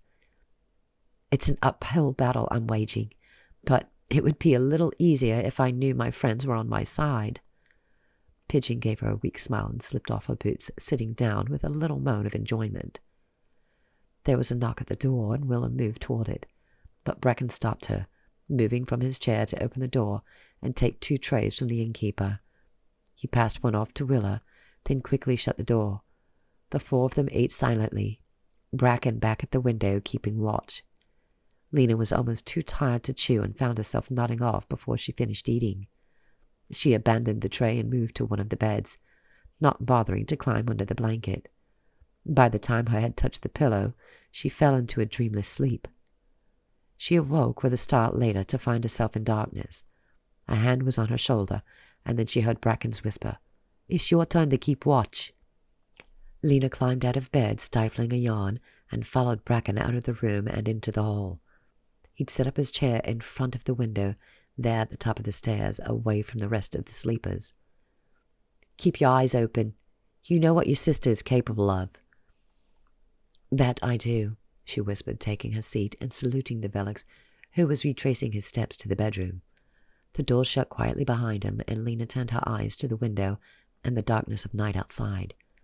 She could see little of the street outside, but she kept her eyes trained nonetheless, focusing on the shifting shadows as the night wore on. Lina knew that Gilly was coming after her, that any moment her sister could strike. Although she was becoming more comfortable with her abilities, she was nowhere near as confident with them as her twin was. The only way to win a fight with her right now is to avoid one, she mused. But avoiding Gilly wouldn't be easy. There were many ways the wildling might apprehend them, although the most likely was on the road between settlements. She'd be smart to nab us before we reach Gelder's Glen. It's her best shot. Lina frowned, remembering the ambush on the way to Exaria, in which werewolves had almost finished them off. As difficult as it had been to survive then, Lina knew Gilly and her troops were even more hazardous. Tomorrow was going to be a tense one. Lina leaned back in her chair, her eyes on the street, her mind on how to evade a force that was more numerous and more powerful. She was still ruminating on that theme when Dawn's rosy fingers crept over the windowsill. A hand gripped her shoulder, and Lina let out a yelp, fear tearing her insides apart. Chapter 7. Willa jumped back, holding up her hands and blushing. It's just me, she said. I'm sorry I startled you. Lina clutched at her chest and let out a nervous laugh. It's okay. I guess I was lost in thought. You probably thought about Gilly had caught you sleeping, Willa said with a teasing grin. Or worse, the old woman herself had dug her claws into you. Something like that, Lina replied, rubbing at her arm in embarrassment. She liked the wildling woman, but sometimes she got the feeling that Willa was a little off. Not only was she unlike the other wildlings, but she also had a way about her that was unlike anyone Lina had met before. By most standards, she came from humble circumstances, and yet there was an almost unnatural grace in her small form. Lina told herself she was being foolish, that she'd let the looming atmosphere of impending doom rattle her brain. Well, you've got nothing to worry about at the moment, the dark beauty finished. Except maybe how to get rid of your soldier man's perma-grump. Lina burst into giggles. That pretty much sums him up, and if you think of any solutions, I'm happy to hear them. The creak of the door opening had Lina turning her head to take in Pigeon. With a large yawn, her friend waved as she passed, mumbling sleepily about breakfast. She plodded down the stairs, disappearing from view. Lina stood and stretched her stiff limbs. "I better go wake up Mr. Permagrump. Can you take up the watch for me?" Willa nodded and slid into the chair. She peered out the window, swiveling her head to watch the residents go about their business on the street outside. It reminded Lina of observing fish in a bowl to try and understand their lives underwater. Lina opened the door and entered the bedroom. Braken was asleep on the farthest bed. She stopped to look at him, thinking he looked adorable in his sleep-rumpled state. In slumber, his face lost some of its tension, the weight he was carrying vanishing from his features, making him seem somehow boyish and innocent. "I love him," she realized, finally admitting to herself the depth of her feelings for the velox. It's stupid falling in love when the realm is about to shake itself apart, but timing has never been my strong suit. Lina sighed, hating to wake him, but they had to get moving if they were going to make it to Gelder's Glen before sundown. "Braken," she said softly. His brow furrowed, and she saw his lips move as if he was saying something, but no sound came out. Lina leaned in to put a hand on his shoulder. She gently squeezed, repeating his name. What happened next was unexpected. Braken shifted, grabbing her wrist and pulling her down onto the bed beside him. He put an arm around her middle and held her fast.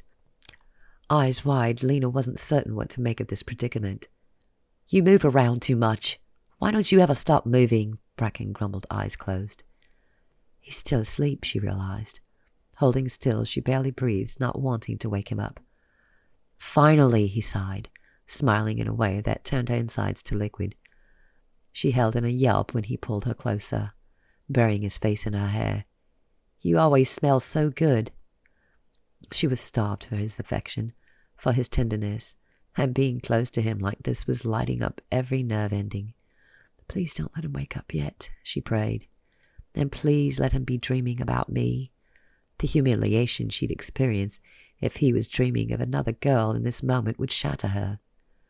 The expression on his face was so open, so delighted, that it broke down all of the walls she'd put up to protect herself from falling too hard for him. In his waking life, Braken Weiss wasn't prone to displays of amusement, playfulness, or enjoyment. Not like now. He smiled up at her, his nose wrinkling in the cutest fashion, like an eager little puppy. "Now that I've caught you, I know exactly what I'm going to do to you." Lina blushed when he leaned in, his lips only inches from her. His voice was little more than a whisper. "Everyone says Lynetta Chimera is the most beautiful woman in the realm, but she doesn't hold a leafing candle to you." The sentiment startled her, and her heart pounded. Putting both hands firmly on his shoulders, she shook him a moment before his lips could touch hers. "Not like this," she told herself. "If we ever kiss, I want us both to be conscious for it." "Braken," she said into his ear, "wake up!" His eyes shut open to take in his surroundings. She expected him to pull away, but he pulled her in tighter until she was enfolded in his arms, his crisp scent enveloping her. Suddenly his lips were against hers. Lina couldn't believe what was happening. It was a scorching kiss, searing her soul with unmitigated pleasure. She'd never been kissed before, and in that moment she knew she'd never be kissed like this by anyone else, no matter how long her Fae life continued. Just as suddenly as the kiss had started, it was over. Braken shoved himself out of bed and away from her, shaking his head violently and muttering curses under his breath. Awkwardness sucked the air out of the room, and Lina stood up stiffly, adjusting her clothing with a prim expression. Braken's gaze found her face, and for a second she found an unanticipated vulnerability there. It was gone in a blink, but, sure that she saw it, some of the tension faded. "One has to wonder," she contemplated in a teasing tone, "what exactly were you dreaming about just now?" "Like how one has to wonder what you were doing in my bed just now," he countered. "Could try, but you were the one to pull me down. Something to do with my irresistible scent, I think. She moved, flipping her hair over her shoulder. Or maybe it was my unnatural beauty. Toadstools, Braken muttered, making her laugh again. Then their conversation was interrupted by the appearance of Pigeon with the breakfast tray. Willa held the door open for her, then closed it behind them. They gathered around the tray, the women sitting on one side of the beds, while Braken grabbed a few slices of bacon and 2 pieces of toast, then took up his position at the window overlooking the street. Better fuel up, Willa said, indicating the overflowing tray. We'll need our energy for the trek to Gelder's Glen. If we can make it to the city, we could send word to Ixaria, Pigeon said, her mouth full of eggs. That's if we make it. Lina's voice was heavy with worry. I had a lot of time to think while I stared out the window at the darkness last night, and since Gilly hasn't made her move yet, it makes sense that she's planning an ambush for us today, somewhere along the road to Gelder's Glen. Besides, our options for sending a message are limited, Braken said from his position in front of the window, since we're all technically deserters at this point. Lina's brow furrowed at the expression on his face when he said those words. Gone was the playful, open Braken of earlier. I guess that was a dream for both of us. He was closed off, his face ashen, his eyes glazed. He's upset about how he'll be perceived by his comrade in arms, she figured. Although he might not have been the most disciplined soldier, she'd never gotten the impression that he wanted to be anything but what he was. And now he's given that all up to throw in his lot with me. Guilt pummeled her, but she had to push it aside. Focus, Lina, or you'll never make it out of today alive. An ambush, Willa pondered between bites of a plum. That's not exactly your sister's style, but I could see its merits. She held up her hand, folding her fingers, save the thumb and forefinger, which she flexed toward one another. Her forces could encircle us, crushing us like a bug. Her fingers met and Lina's stomach did a flip-flop. At least not everything is doom and gloom this morning, Pigeon said, her voice overly bright. I made a little discovery. She touched her finger to the mouth of the carafe of water sitting on the tray between them. The water inside the carafe started to bubble as it came rapidly to a boil. My powers are back. Tea, anyone? Lina cried for joy. I have no clue why she would let loose her grip on your magic, but the crone must have released the spell. Willa shook her head. You're under his protection now. The crone's reach stops at the boundaries of your stone-loving cities and towns. Lia's power neutralizes the crone's? Lina asked. She was surprised when Willa nodded. Filing the thought away, she patted her mouth with a napkin and stood. How about we finish this conversation on the road? We've got plenty of ground to cover. The hairs on the back of her neck were standing at attention. Lina rubbed her hand over them, her anxiety rising. She thought back to her first journey to the capital and how she'd felt like she was being watched as they trod the road north. The feeling from then was multiplied now, and Lina was certain that around every bend in the road Gilly and her troops were lying in wait. You've got to breathe, Braken said from beside her, concern in his eyes. Breathe in, he demonstrated, then out. Her chest felt tight, like she couldn't get enough air. Dread was filling her, her eyes constantly scanning the edges of the forest that had come closer to the road than at any point along their journey. They're coming. I can feel it. She could feel something, but it was muffled, too weak to break through from her subconscious. It felt like a moth against a window, its wings buffeting gently, the sensation so small and far away that it was almost imperceptible. Her worries seemed to spill over into him, and she watched as he slowly withdrew his rapier from its sheath. We should have found you a bow and a quiver before we left the wilds, he muttered, his eyes following the tree line. We haven't covered personal protection magic in class yet, Pigeon fretted, her shoulders almost level with her ears. Willa was the only one who seemed unaffected, strolling along as if she were taking a casual constitutional down the garden path. What is it with her? Braken asked, his voice low enough that the wildling couldn't overhear it. She's cool as a winter stream. I've known her maybe 10 hours longer than you have, and the majority of those hours I spent asleep. Braken pursed his lips, unappreciative of her sense of humor. Things didn't exactly turn out great the last time we trusted a wildling, you know. I'm not in a rush to make the same mistake. Lina rolled her eyes. What do you want me to say, Braken? We needed help, and she was there.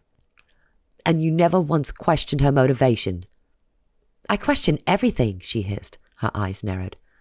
Especially the part I play in this whole messed up affair. But my little amnesia fit brought things into perspective for me. Once you're forced to rely on strangers because your life depends on it, trust comes a little easier. He shook his head, and Lina could tell he was about to dig into her once more, but he froze before the words could come out, his mouth hanging open as the world around them began to shake. The shaking quickly picked up intensity, and the four of them moved closer, assembling themselves into a loose circle, their backs to one another. It's an earthquake, Pigeon yelped. The Fae realm doesn't have earthquakes, Braken shouted, taking a defensive crouch. It's worse than an earthquake, Willa said, and Lina glanced at her face, its expression driving a blade of fear deep into her belly. It's a beast, and it's coming for us. Chapter 8. A ragged bellow rang through the air, and the trees to the left of the road started to shake. They were less than a half mile from the wilds, and Lina's eyes were trained on the tree line, waiting for whatever had made the sound to appear. When it did, she regretted anticipating the moment.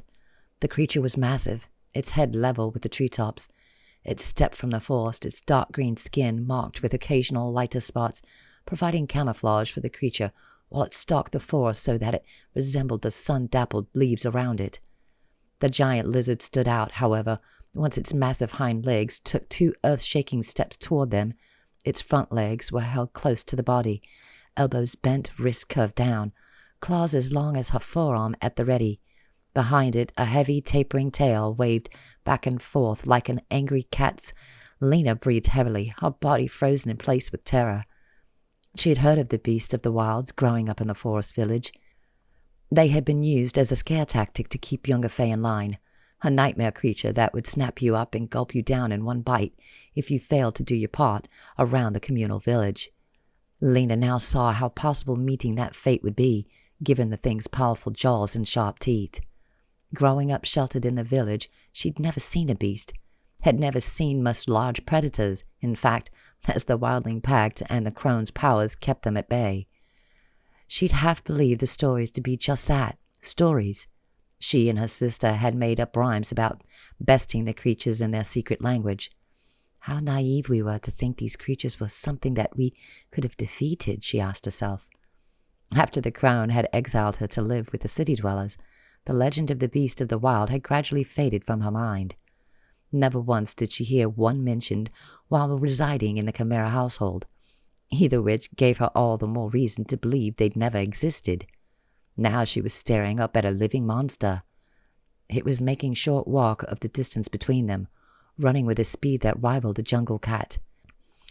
"We have to go," Braken said, his eyes wild. He grabbed her arm and pulled her in the opposite direction. "Make for the trees. Find a hiding place." We can't hide from it, Rilla said, fear etched into her face. It can smell us from miles away. Pigeon raised shaking hands, holding them in front of herself, like she was holding an invisible ball.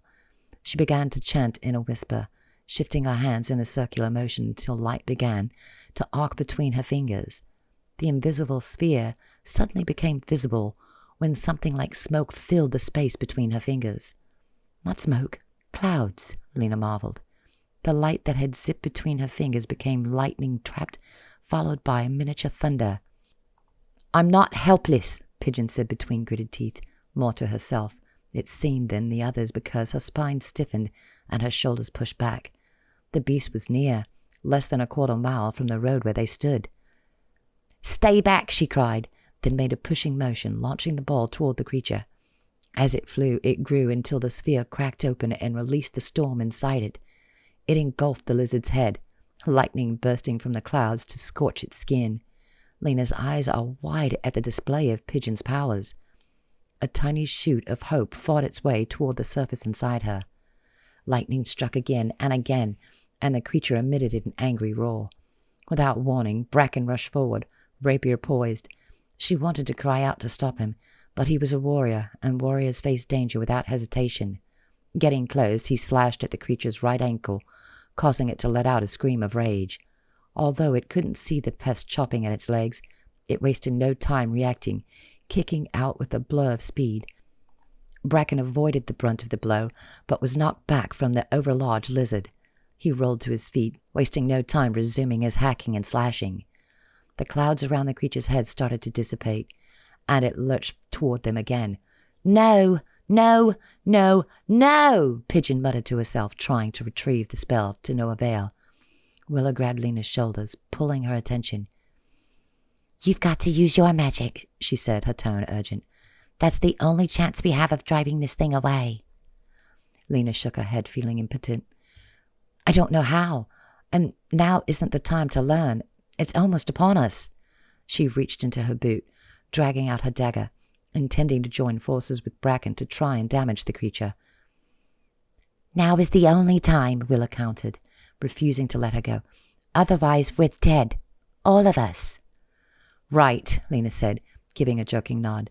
She watched as the beast hooked its massive foreclaw around Braken. The velox moved quickly, pulling himself on top of the lizard's foot, narrowly avoiding being sliced in half by a flex of that deadly claw. Braken fought valiantly, but he was no match for the creature's foot, let alone the rest of its enormous body.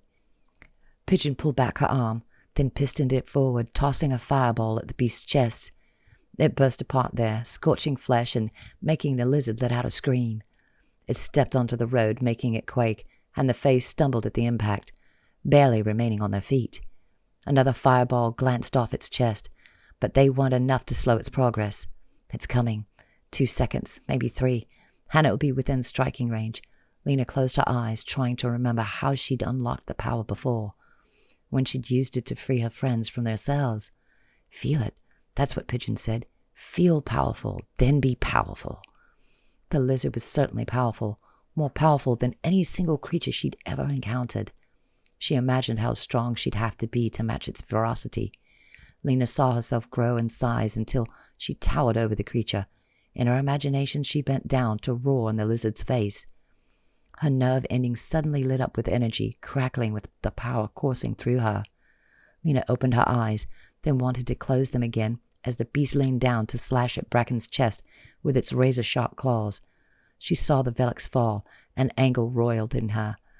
Lina screamed, and the sound swelled, echoing off the hills around them, making the beast center its attention on her, its motions still. She felt the power surging inside her, and she harnessed it, then aimed it all at the monster in front of them. Power burst from her, invisible but not intangible. The tree line around them shook on both sides of the road, and gnarled roots burst suddenly from the dark soil, hurtling toward the creature. It roared in surprise, then battled the roots as they attempted to wrap themselves around the beast and drag it to the ground. "Yes!" Willa shouted, and Pigeon risked a smile. Aiming her magic at the roots that were encircling the creature's ankles, she caused them to erupt into flames. In a panic, the beast slashed at the roots, the first flash of fear appearing in its demeanor. Lina continued pouring her power into the spell, watching as more roots appeared, seeking out the creature and then lighting up with flames. Pain was what she heard when the beast roared again, and the corners of Lina's lips curled up. It slashed furiously at the roots, barely able to rise to its feet. She stumbled, the strength it was taking to maintain the spell draining her. "I don't know how much longer I can hold on." It freed itself, and she tried to summon the energy for a renewed attack, but it wouldn't be needed. The beast of the wilds whipped down the last of the roots with its tail, then took off running back in the direction it had come from. The ground shook again, and this time Lina fell. She pulled herself up enough to watch its retreat, finally managing to regain her feet by the time it disappeared back into the woods. "We bested it, just like in my childhood fantasies." A rhyme Gilly had created came to mind. Translated loosely from their language, it said this: "Thunder lizard, watch him go. Too bad that he does not know that you and I cannot fail to throw him back by his tail." Her head clearing, She caught sight of the velox on the ground, unmoving. Terror filled her. Please let him be okay. Chapter 9. Braken! She rushed to the velox's side, terrified that the beast had done more damage than could be repaired. Lina reached him, going to her knees beside him and patting down his chest gently, expecting a bloodbath. Instead, there was only the faintest tears in his clothing. The claws didn't make it through. I was too fast for him, Braken said, his voice rough. Then he coughed as he pulled himself to his feet. I hit my head against a rock on the road, he said, rubbing his forehead. Knocked myself silly for a moment. Lina batted away his hands to assess. She could see a small goose egg nodding up on his forehead, but that was all. Letting out a breath of relief, she patted him on the shoulder. You'll live. We'll all live, Willa added, coming to her side and offering a hand up. Because you drove it away. Lina stood, then helped Braken to his feet. I did, although I didn't really know what I was doing. Then you worked great on instinct, Pigeon patted her on the back, a wide smile on her face. A little more practice, and you can knock Torva on her ear without really trying. Lina smiled back at her. Torva the Heartless was the head of the King's Blade and King Lyle's right hand. She was a powerful magic user and a formidable Fae foe. Torva has nothing on that creature, Braken said, his eyes scanning the tree line. Although I have every faith that Lina could drive it away again, I think maybe we should get a move on, just so we don't tempt fate. Agreed, Willa said, and Pigeon nodded. The woman set off walking again as Braken wiped his sword off on his pant leg, then put it back in its sheath. There was something around his eyes that told her he hadn't shaken things off yet, but she told herself he'd calm down after they put some distance between themselves and the beast. They walked for a little over an hour, Lina keeping an eye on the velox. She was tired, bone-tired after their fight with the creature, but the tension that was radiating off Braken was keeping her anxious enough to continue putting one foot in front of the other. Willa and Pigeon were talking, but they were far enough ahead that she couldn't make out their words. Her friend kept glancing over her shoulder at Lina, then turning back. After the third time, Lina said something. Got something on your mind, Pigeon dear? Her friend's face wore a sheepish expression. I don't want to be, pointing fingers at family, but do you think maybe, could it be a possibility that, Spit it out, Lina said, gesturing for the woman to continue. Do you think maybe your sister set the beast on us? The words tumbled out quickly, then Pigeon's face contorted into an awkward grimace. Sorry. It's a valid question, Braken said quietly, and Lina felt some of his tension enter her. I know she's after us, but I don't think she'd do something like that. Besides, the crone wants me for whatever she's plotting against the king. Lina didn't want to even speculate the level of power that would be needed to control the massive monster.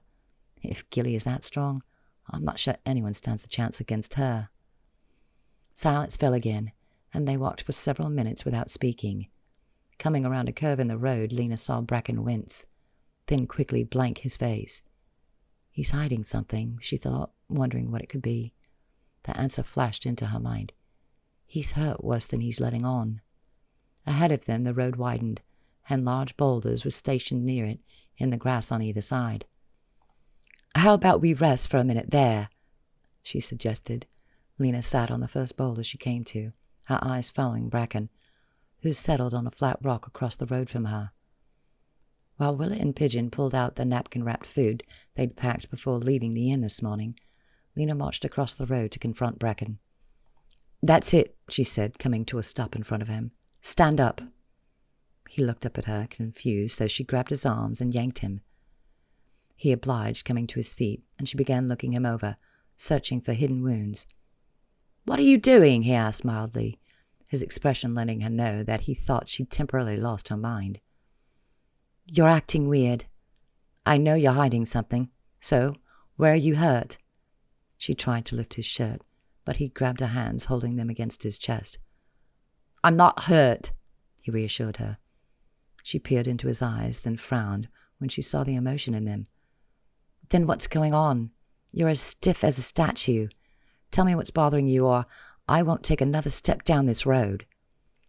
Braken frowned. He released her hands, his shoulders stooping. "It's nothing. Leave it." Lina sat on the rock beside him. "I can't leave it. I need to know you're present, that you're okay." "I'm okay," he said, his tone ripe with frustration and insistence. "Braken, tell me." Her request was a soft one, coupled with her hand enfolding itself in his. "Please." He shook his head, then closed his eyes. "The beast attack. That was something I've thought about more than you know, but never once did I think to actually experience it. Now I know why he did it." "Why, who did what?" "My father." Braken looked down at the joined hands and was quiet for a moment.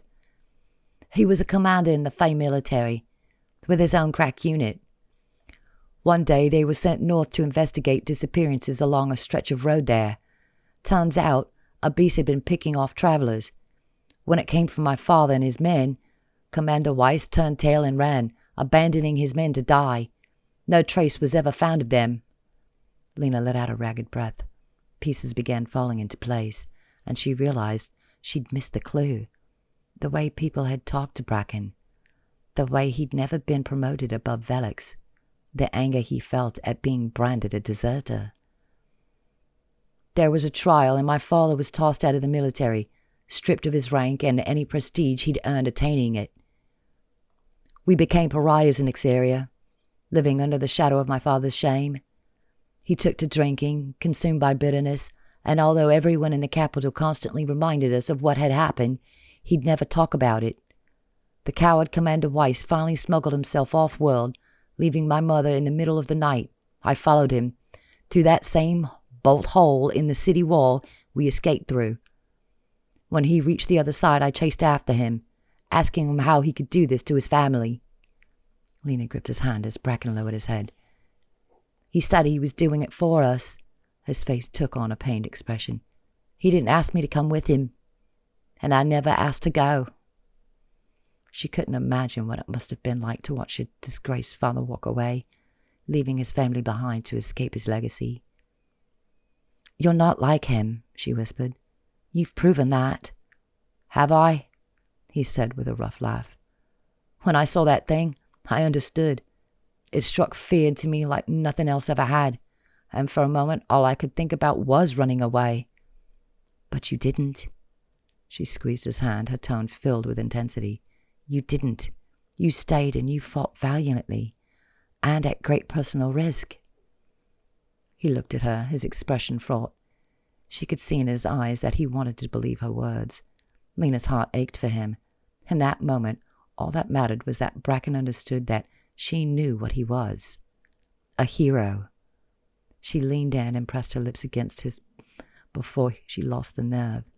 He was still for a moment, but then he grabbed her, pulling her in closer and taking control of the kiss. It deepened, and Lina was lost in the passion that raged between them. A polite cough sounded, followed by a cascade of giggles. Braken released her, and they both stared at Willow and Pigeon, whose faces were fighting twin smiles. "We're losing daylight, kids," Willow said, winking. "Maybe you save the rest of your interaction until we reach the city." Braken stood, his brow furrowing, but he managed to keep a rein on his temper. Lina, blushing furiously, fell into step behind him, and the four of them set off toward Gelder's Glen. Chapter 10. Dusk was on its way by the time the city came into view, its golden roofs winking in the setting sun. Plodding forward in an exhausted haze, the sight of their destination at hand gave Lina the lift she needed to finish the journey. Against all odds, they'd made through the gauntlet without Gilly and her forces ambushing them. And besides our little skirmish with the nightmare creature, we'd seen almost no one along the way. Things had gone as well as they could have, and a safe haven was only steps away. Less than a quarter mile from the wide city gates stood a wooden board where notices were tacked. Often there were messages from travelers who had passed that way, looking for friends or associates, or advertisements for goods and services. Occasionally, there were public notices signed in the name of the king. and 3 such notices were waiting for them. Wanted for crimes against the realm. Pigeon read off the caption under her portrait. She traced the image. I don't really look like that, do I?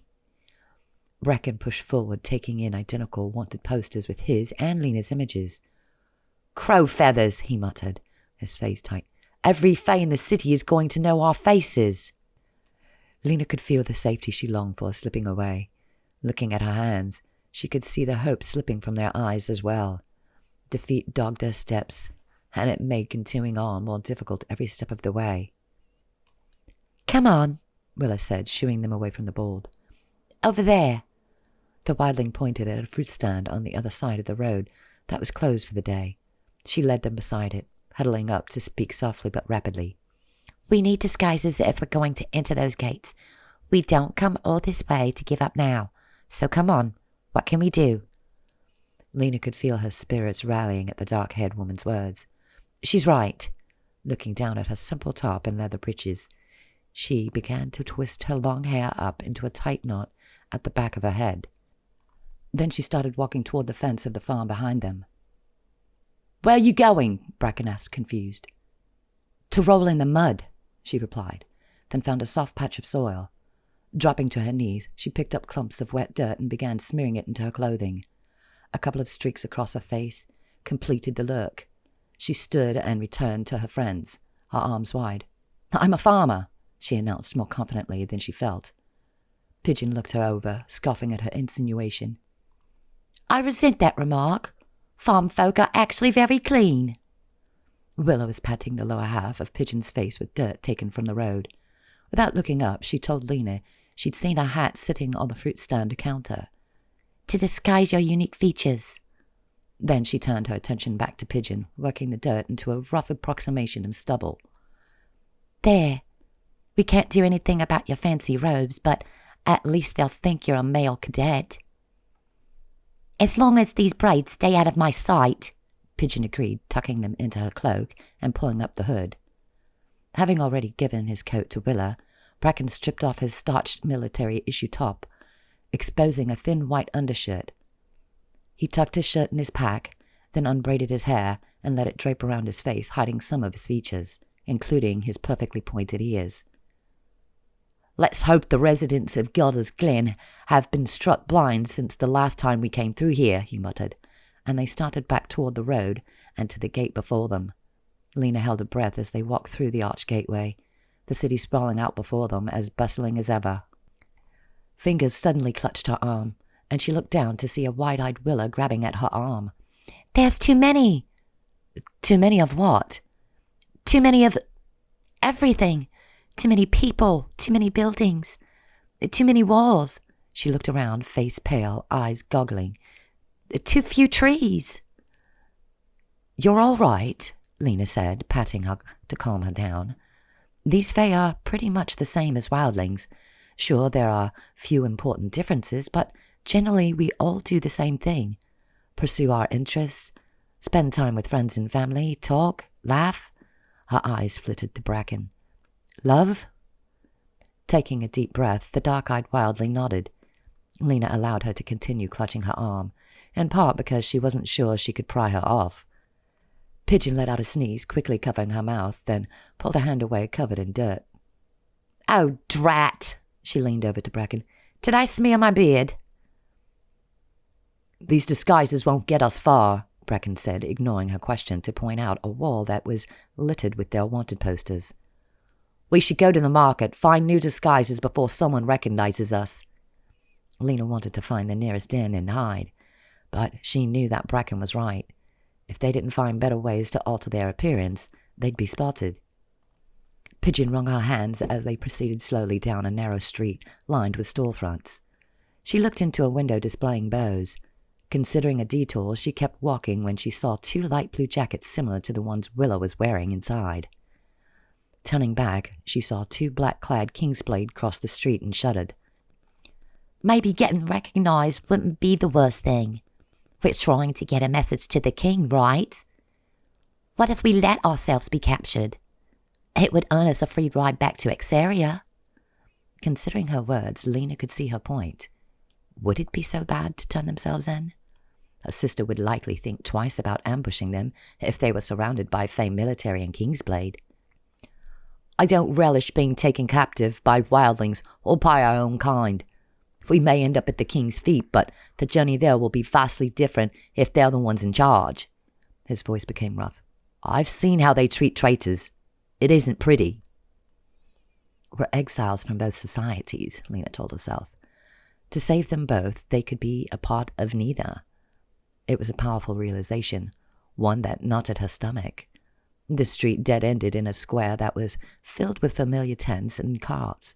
Gelder's Glen was home to the realm's largest marketplace, and although a half-moon was replacing the sun, it was still humming with activity.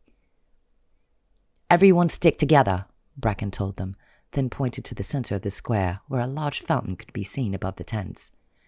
It was constructed of bronze depicting an athletic female form, its legs slightly crossed as she balanced on the balls of her feet, arms lifted. But they weren't arms entirely. Just past the shoulders, they were wrapped in plates of gold like ribbons, creating massive wings that shone in the moonlight. If we get separated, we gather at the statue and wait as long as we can for the others. Lina stared at the statue, emotions buffeting her. The pose, along with the vast spread wings seemingly on the verge of flight, touched something inside her, igniting a longing that nearly crippled her. If only I had golden wings to fly away. Her problems on the ground would feel very far away while she was soaring in the open sky. I think I see something I can use, Pigeon said, gesturing toward an expensive tent that held racks of clothing. Ditching these robes is my first priority. Lina scanned the area around them before ducking into the tent to see if she could find anything that hid her face better than the sun hat she was currently wearing. Braken started rooting through the tunics while Willa just stared, too overwhelmed to react to the stimuli around her. Her eyes kept flicking to the openings on either side of the tent, so Lina was the first to spot the pair of Kingsblade who walked in. One held a poster in his hand, and he checked it repeatedly as he scanned the occupants of the tent. His eyes fastened on Pigeon, and he tapped his companion on the shoulder. Toadstools, Lina cursed mentally, not realizing that Velox's swearing habit was rubbing off on her. She crept closer to her friend, pretending to consider a bright red pair of breeches that were the ghastliest piece of attire she'd ever encountered. You there! The one with the poster called out to Pigeon, and Lina saw her jump, then turn rigid, not responding. The Kingsblade officers took up a position on either side of her. Are you stationed to this outpost? Who's your commander? Pigeon was frantic for a second, then adopted a dopey grin. Hey guys, she started, deepening her voice in a way that was not at all convincing. I'm new round here. Any suggestions for a tavern that doesn't charge too much for its ale? Why are you shopping in the women's section? The other one asked, his brows furrowed. He leaned in and wiped a finger across her cheek, looking at the dirt that came off on his fingertip. Just what do we have here? Pigeon's eyes flicked to Lina's, then she lifted her hand into the air and said one word. Run! Then she snapped her fingers and the interior of the tent was plunged into darkness. It was an artificial darkness, one too thick for Lina to see even her hand directly in front of her face. There were several screams and the sounds of a scuffle, and Lina got turned around. She lunged toward where she thought Pigeon might be, but she bumped instead into a clothing rack. Falling to her knees, she crawled beneath it, then bumped into a pair of legs that scurried off. Deciding crawling might be less dangerous than running, she crept forward looking for Pigeon and the Kingsblade officers who were after her. Suddenly, the darkness disappeared as she tumbled out of the tent's entrance. Lina stood, dusting off her knees while peering into the blackness that persisted inside the tent. She was about to stick her head back inside when she heard a shout. There's one of them! Turning, she took in 2 blue-clad soldiers hurrying in her direction. Without stopping to hesitate, she rushed in the opposite direction, darting and weaving through the stalls, attempting to lose her pursuers. She flashed back to the last time she'd been in the market and had done much the same thing. Last time, it was her sister who'd been chasing her. Now it was half of the king's forces, it seemed. She dodged down a narrow aisle, then doubled back, coming out in an offshoot of the market that was less crowded. A familiar smell wafted to her nostrils. Lina spotted the tea tent then, the same one Braken had brought her to when she'd become overwhelmed while shopping with Lord Malvo. The same tent where Gilly freaked me the hells out. Pulling back the flap, she entered, and the proprietress smiled in welcome. It was the same stooped old woman as before, and she scuttled over, asking for Lina's order. She felt guilty stopping for a cup of tea while she had no idea where her friends were or whether they evaded capture, but she did need to lay low herself. "Something calming, please." The woman moved to the table where her leaves and kettle sat, putting together a concoction and carrying it back to her. Lina took it gratefully, closing her eyes to smell the aroma. Already some of the tension was melting away. Slowly she drank the tea, keeping her eyes on the tent flap. She was anxious that at any moment soldiers would rush inside, but the tea again was doing its job, and the anxiety felt muffled somehow. The candlelight was soothing, as were the comfortable chairs. Lina leaned back against the cushions and allowed herself the luxury of relaxing. Her cup empty, Lina stood, deciding she was ready to risk looking for her friends. Maybe if I offer to buy one of the proprietress's scarves, she thought, looking at the ones thrown over the backs of a few chairs. That could help me from being spotted by the wrong people. "Pardon me," she said politely as she approached the woman. Her back turned. She was stirring something in a ceramic cup. Lina reached aside, a coin held in her hand. The ancient woman turned in her direction and fixed her with a smile. Lina gasped, dropping into the nearest chair. The woman's face had changed. It was still old, even more so now, with a long nose and pointy chin. The crone let out a cackle, pointing in Lina's direction. "You should see the expression on your face, like you've seen a ghost." She wasn't sure how the crone had pulled off her trick. A moment ago, a completely different woman had been assisting her. I'm out of my depth around magic this powerful. "I wasn't expecting you to escape, you know," the old Fae said conversationally. Chapter 11. "I wasn't expecting you to escape," the old Fae repeated.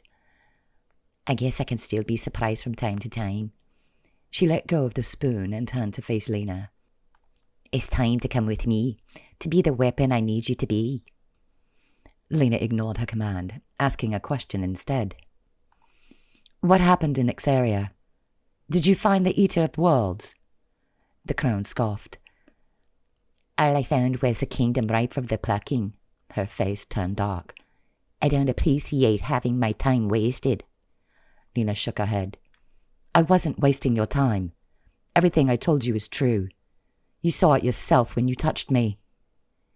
"I saw that you'd been tainted and needed a cleansing. For all I know, that fancy king of yours put it inside you as a trap for me. He's been known to underestimate my abilities." Her face took on a hard cast. "Not for much longer." The crone took a step toward her, and Lina scurried out of her chair, putting it between her and the old woman. "Stop playing, child," the crone muttered. "We're going back where you belong." "No!" She seethed with anger, no longer willing to be pushed around by the old woman. "I'm tired of being used like a pawn in some ridiculous game. I'm going to warn Lyra about the threat to the realm, and maybe he'll have the good sense to do something about it." "The only threat he's facing is the one I'm behind," she said, lunging out with a hand like a claw and attempting to latch on to Lina's shoulder.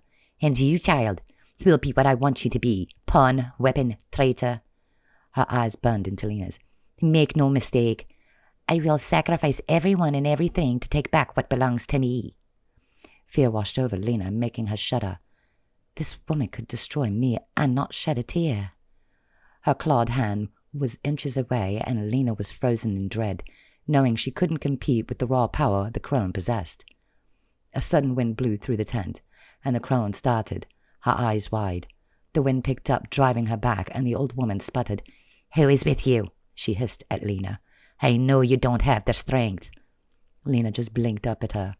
The candle sputtered and dipped, casting shadows on the wall. Lina crouched behind her chair, staring up at the canvas walls as the shadows resolved themselves into shapes. Large shapes, small shapes, shapes in between. All of them had one thing in common: 8 legs. She could hear the legs scraping against the outside of the tent, their thick abdomens rubbing as they crawled, the image of their flexing mandibles making her shake. Where are they coming from? One hairy leg ripped a length of canvas in the ceiling above them. and the crone winced as if she'd been dealt a blow. With one more angry look at Lina, she vanished. The images of the spiders lingered for a second, then disappeared as well. Letting out a stuttering breath, Lina ran from the tent and back into the market, her limbs feeling like rubber. She'd been lurking around the edges of the small crowd surrounding the fountain for the better part of an hour, a scarf draped over her head to keep her face in shadows. Finally, she spotted a familiar figure. Braken had tucked his hair up into a green felt cap that matched the elaborate velvet and lace robe he was wearing. Lina did a double-take, thinking how fine he looked in the close-cut attire. She tapped him on the shoulder, leaping into his arms for a quick hug. "There you are," he said, letting out a long breath of relief. Scanning the crowds, he put an arm around her shoulder. "Come on," he said softly, so that only she could hear. "The others are already at the inn."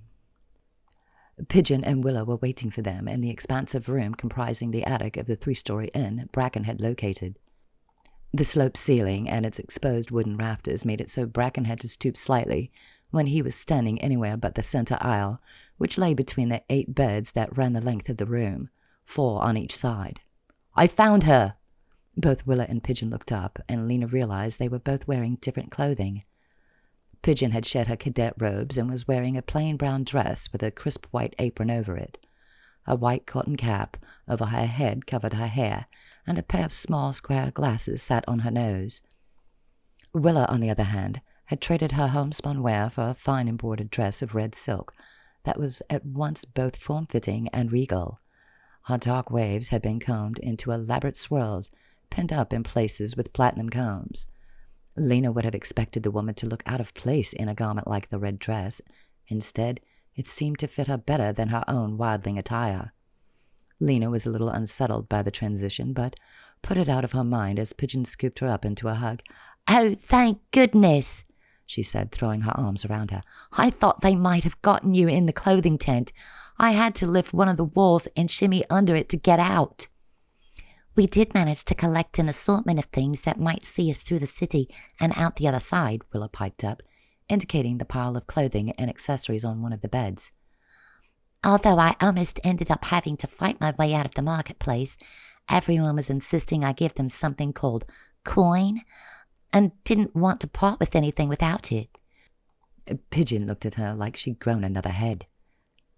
"You didn't pay for the stuff you took?" "Pay?" Willow asked, arching an eyebrow. "What does that mean?" Lina laughed, trying to explain. "Wildlings live in a communal existence. Nature provides almost everything they need, and whatever they have, make, or create, they share." "What is coin, anyway?" Willow asked. Pigeon tried to explain while Lina dug through their acquisitions, looking for anything of use. Braken hovered behind her, his tone letting her know that he thought their plan to rely on disguises wasn't as solid as they hoped. "Gelder's Glen is swarming with soldiers in Kingsblade," he said quietly over her shoulder, "and we're still far from the capital. I don't see things getting better the closer we get to Ixaria. In fact, I think they're going to get worse. Much worse." Lina dropped the heavy woolen cloak she was holding inside. "You're probably right." King Lar was a smart regent, which meant his troop levels would likely increase along the road north. But what options do we have? It's the road or the wilds. "The wilds are not an option," his face was stern. "Your sister and her wildlings are waiting there, watching for us to set foot in their world again. I'd rather take my chances against Lyra's forces. At least we have intimate knowledge of how the military and the Kingsblade operate." He jerked his chin at Willow, who was still engaged in conversation with Pigeon. "She's the only one who knows how the wildlings work, and I'm tired of putting my faith in folks who could be hiding ulterior motives." "We can't travel on the road, and we can't enter the forest." She looked at the ceiling, trying to rein in her frustrations. "If we had wings, we could fly," she muttered under her breath.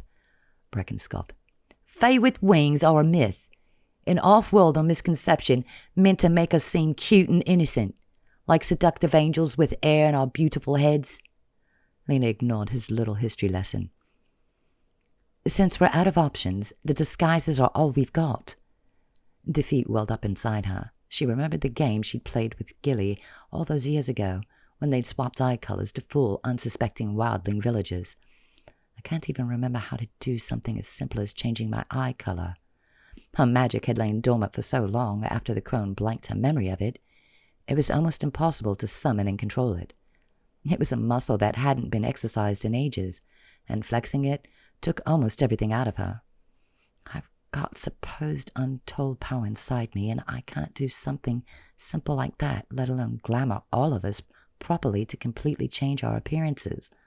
I'm an utter failure. She sat down hard on the mattress, fighting back tears. Braken knelt beside her, taking her hands in his. "Hey," he said, his voice rough but his tone gentle. "The odds have been stacked against us from the beginning, but we're still here. You can do this. We can do this." Lina gave him a soft smile. When she couldn't believe in herself, he did.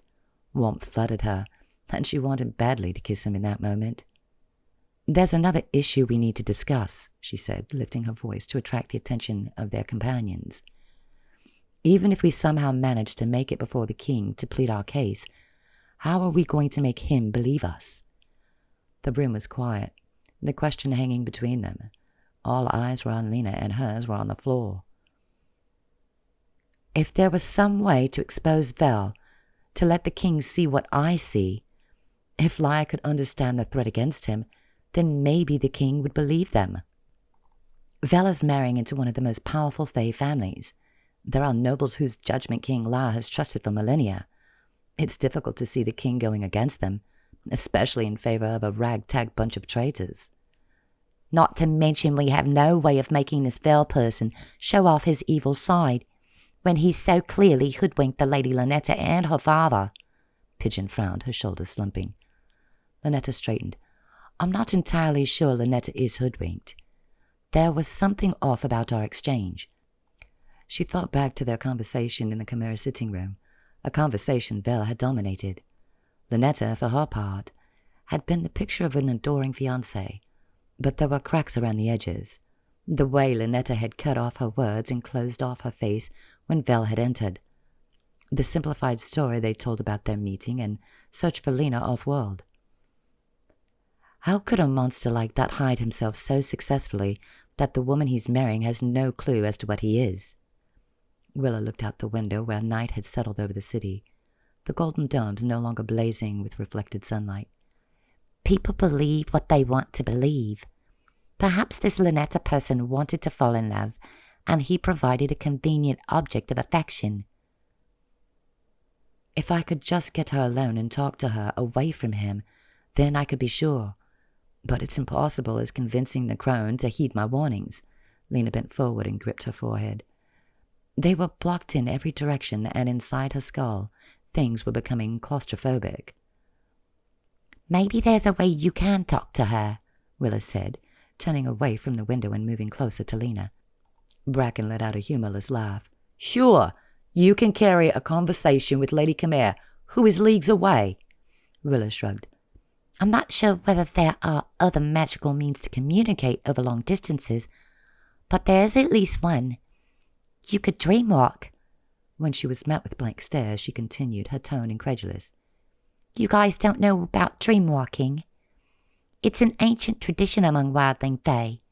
I assume some among your Kingsblade could do it." Dream walking? Pigeon asked. Is it what it sounds like? Walking in others' dreams? Willa nodded. Some Fae families have the ability to enter other people's dreams. It was more widespread, although it fell out of favor long ago. It's considered horribly impolite now, and considering how you stone lovers are famed for your manners, you probably forgot how to do it. Can you do it? Lina asked, leaning forward in awe. I have on rare occasions, but it won't do me any good with this Lynetta person. I've never met her, so it would be impossible for me to locate her dreams. She put a hand on Lina's shoulder. You, on the other hand, know her well. Can you teach me how to do it? She gripped the dark-haired woman's arm, hope catching fire inside her. If I can reach Lynetta in her dream, maybe I can get the answers we need. I can try. They discussed the mechanics of dream-walking over a late supper in their room. Willow walking them through her own experiences, explaining how to find another's dreams and what to do when entering them. Remember, to the dreamer, the world around them is completely real, but at the same time, the world of dreams is slippery, and things that would make no sense in the waking world makes perfect sense there. What do you mean? Braken asked before biting into a warm roll. People might look different in their dreams, more beautiful or less, taller, shorter, rounder, straighter. They might dress differently, walk different, fly. Don't let the details distract you while you're in there, because time works differently in dreams. You've got to focus on what you hope to learn with everything you've got if you hope to accomplish it. And what are we hoping to learn? Braken asked. We should figure out some questions in advance. They debated how to get the most information in the least amount of time, Lina holding back her opinion that the circumstances of the dream would dictate the interview. She listened with only half an ear while focusing on calming herself. Finding the right dream was the crux of the matter, and from the way Willa described it, she would be looking for one grain of sand on a mile-long beach. It's getting late, Pigeon pointed out from her place at the window. There won't be much time left for dreaming before dawn if we don't get started.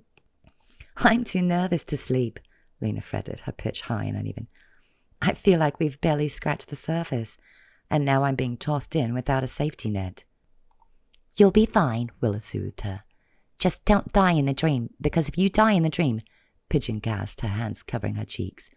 You die in real life? Willa looked at her like she was worried about the other woman's sanity. No, but it does shatter the link, and you'll have to find Linetta's dream all over again. That is, if the nightmare of your death doesn't wake her up immediately. You can do this, Braken said, sitting next to her on the bed and gently patting her hand. I'm too nervous, she insisted, eyes wide. Shh, he said, shifting to the other side of the mattress and lying down on his side. Just lie down beside me and close your eyes.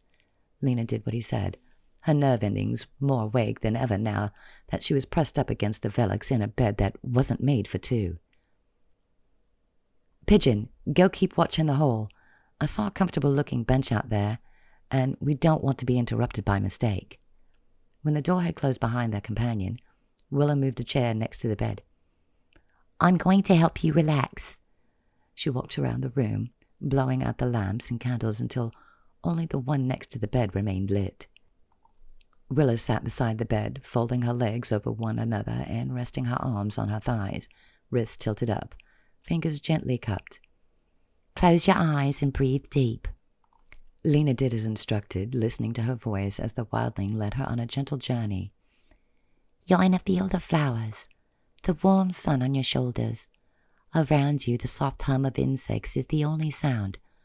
Despite her anxiety, it didn't take long for Lina to succumb to the exhaustion she'd carried since their fight against the beast. Her last thought before dropping into unconsciousness was simple. Please let this work. Chapter 12.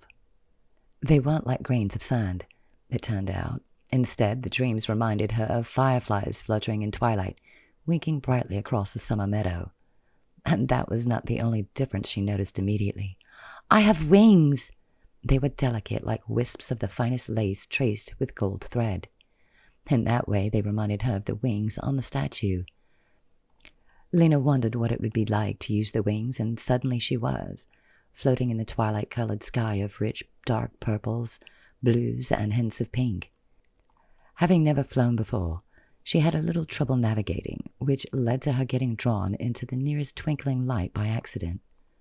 The world shifted around her, and she was no longer floating among fireflies. The scene resolved itself into a dramatic landscape. Rugged mountains with icy peaks towered in the distance above trees taller than buildings. In the foreground, a dramatic waterfall fell over rock into a crystal-clear pool. Suddenly, she found herself thrust into the cool water. Lina kicked her way to the surface, gasping for breath while water sluiced off her. She blinked, getting her bearings, then noticed a figure standing on an outcropping beside the waterfall. Her eyes widened when she realized the figure was completely unclothed, his muscular form shining in the sunlight like a beacon. The perfect being leapt suddenly from the cliffside, executing a perfect dive into the water at the bottom of the falls. Where in the hells am I? She wondered, treading water and waiting for the figure to surface. At last she saw him climbing onto the rock several meters from the waterfall. She watched him, unable to help herself from admiring his perfect masculine form. Then she reached his face and realized who exactly she was ogling. Braken? His head shot up at her voice, and the velox realized he was standing nude in front of Lina. His mouth dropped open comically, and he bent down and wrapped his arms around himself to hide his nudity. Embarrassment had turned him rosy pink. "Get out of my dream!" he shouted. Lina started laughing uncontrollably, and it caused her to sink into the water. She remembered what Willis said about leaving a dream and managed to create an exit from the pool into the twilight void once more. She flapped her wings, relieved to be dry once more. The fireflies around her flickered, and everywhere she looked she saw more of them. There was an infinity of dreams all around her, and Lina worried about being able to find the only dream that mattered. Don't focus on physical closeness when looking for a particular dream, Willa had told her. Focus on emotional closeness. Use the bond you feel for that person to draw the dream to you. Don't chase it. Lina tried to follow those instructions now. She closed her eyes and called up memories of times she'd spent with the Lady Lynetta. One arose. The first time Lynetta had tried to teach her the proper way to consume tea and cakes. Lina had been a wildling back then, even if she didn't remember her life among them, and did not understand the artifice and formality of the nobility. She'd slurped down the tea and shoved the delicate cakes into her mouth until it was smeared with frosting. Lynetta had been encouraging, despite the atrocious mess Lina had made, and had even made a slurping noise when drinking her own tea to make Lina feel better. Eyes opening, she saw a firefly heading in her direction, growing in size as it came, until it was wider and taller than Lina was. She allowed it to engulf her, smiling as she entered her adoptive mother's dream. The smile vanished the moment her surroundings resolved themselves. She'd been expecting some sort of lavish surroundings, befitting Fae nobility, but there were no soft furnishings and expensive antiquities. There was only a dank stone cell with a filthy floor. In its center, a woman sat, her arms wrapped around her knees and her head down. She was weeping quietly, and Lina's heart constricted painfully in her chest. "Lynetta?" she said softly, coming forward, hands outstretched to comfort her. Her head rose at the sound of Lina's voice, and Lynetta scuttled backward until her back hit the wall, her eyes full of terror. She turned to hide her face, shivering in the corner. "Go away!" "Please," Lina said in a quiet tone, lifting her hands to indicate that she meant the woman no harm. "I just want to talk to you." "This is a trick," Lynetta howled, revealing a pale face streaked with tears. Lynetta Chimera was the height of Fae noble beauty, and to see her so frantic shook Lina to her core. "You aren't Lina!" The noblewoman rose to her knees, joining her fingers and lifting her entwined hands in supplication. "I haven't told anyone anything. I swear. Don't punish me." Alarm shot through Lina. "I'm not here to punish you. It's me, Lina." "I'm loyal." Lynetta's eyes were wide and bloodshot, her skin white and clammy. "I kept all of your secrets. Please." She'd never felt as awful as she did in that moment, watching the woman who had shown her such care and affection cowering in the muck. Lina went to her knees in front of the noblewoman, gently placing her hand on hers. "Lynetta, it's Lina. I promise, it's me." When she continued weeping, Lina knew she'd have to do something to convince her of the truth. "When you found me, I was wearing untanned leathers and fur, remember? I had this necklace of sorts, made of woven grass and a bird's wing." Lynetta's weeping diminished in intensity, but she still hid her face, so Lina continued. "It took you 3 months to convince me to take a bath in the tub you had. You kept catching me out in the garden, bathing in the fountain there. Your father was going crazy, wondering what the neighbors would think if they saw me." Relief filled her when Lynetta blinked up at her, her eyes clearing. And when I finally did get you in the tub, you asked where the fish were and whether I'd removed them before you climbed in." Lina laughed, nodding her head. "It's me, I swear it." Lynetta let out a shuddering breath, then hugged her. "If this is a trick, then let him punish me. It will have been worth it." "What has he done to you?" Lina asked softly after they'd embraced for a long moment. Lynetta pulled away, then let out a sad laugh, indicating her cell. "He keeps me here all night, every night. I don't know how he has the power to confine me, even in my dreams, but he does." She looked over at Lina, her brow furrowing. "How did you come here? It must take magic of some kind." "I dreamwalked. I wish I could tell you all the details, but we don't have much time. I need to know about Vel. He's a threat to the realm, but with your family name on his side, it will be hard to convince the world of that fact." Lynetta gave a small nod. "And I cannot say a word against him. You see, my fiancé is very fond of torture, and his name isn't Vel. It's Rashan. Rashan the Defiler."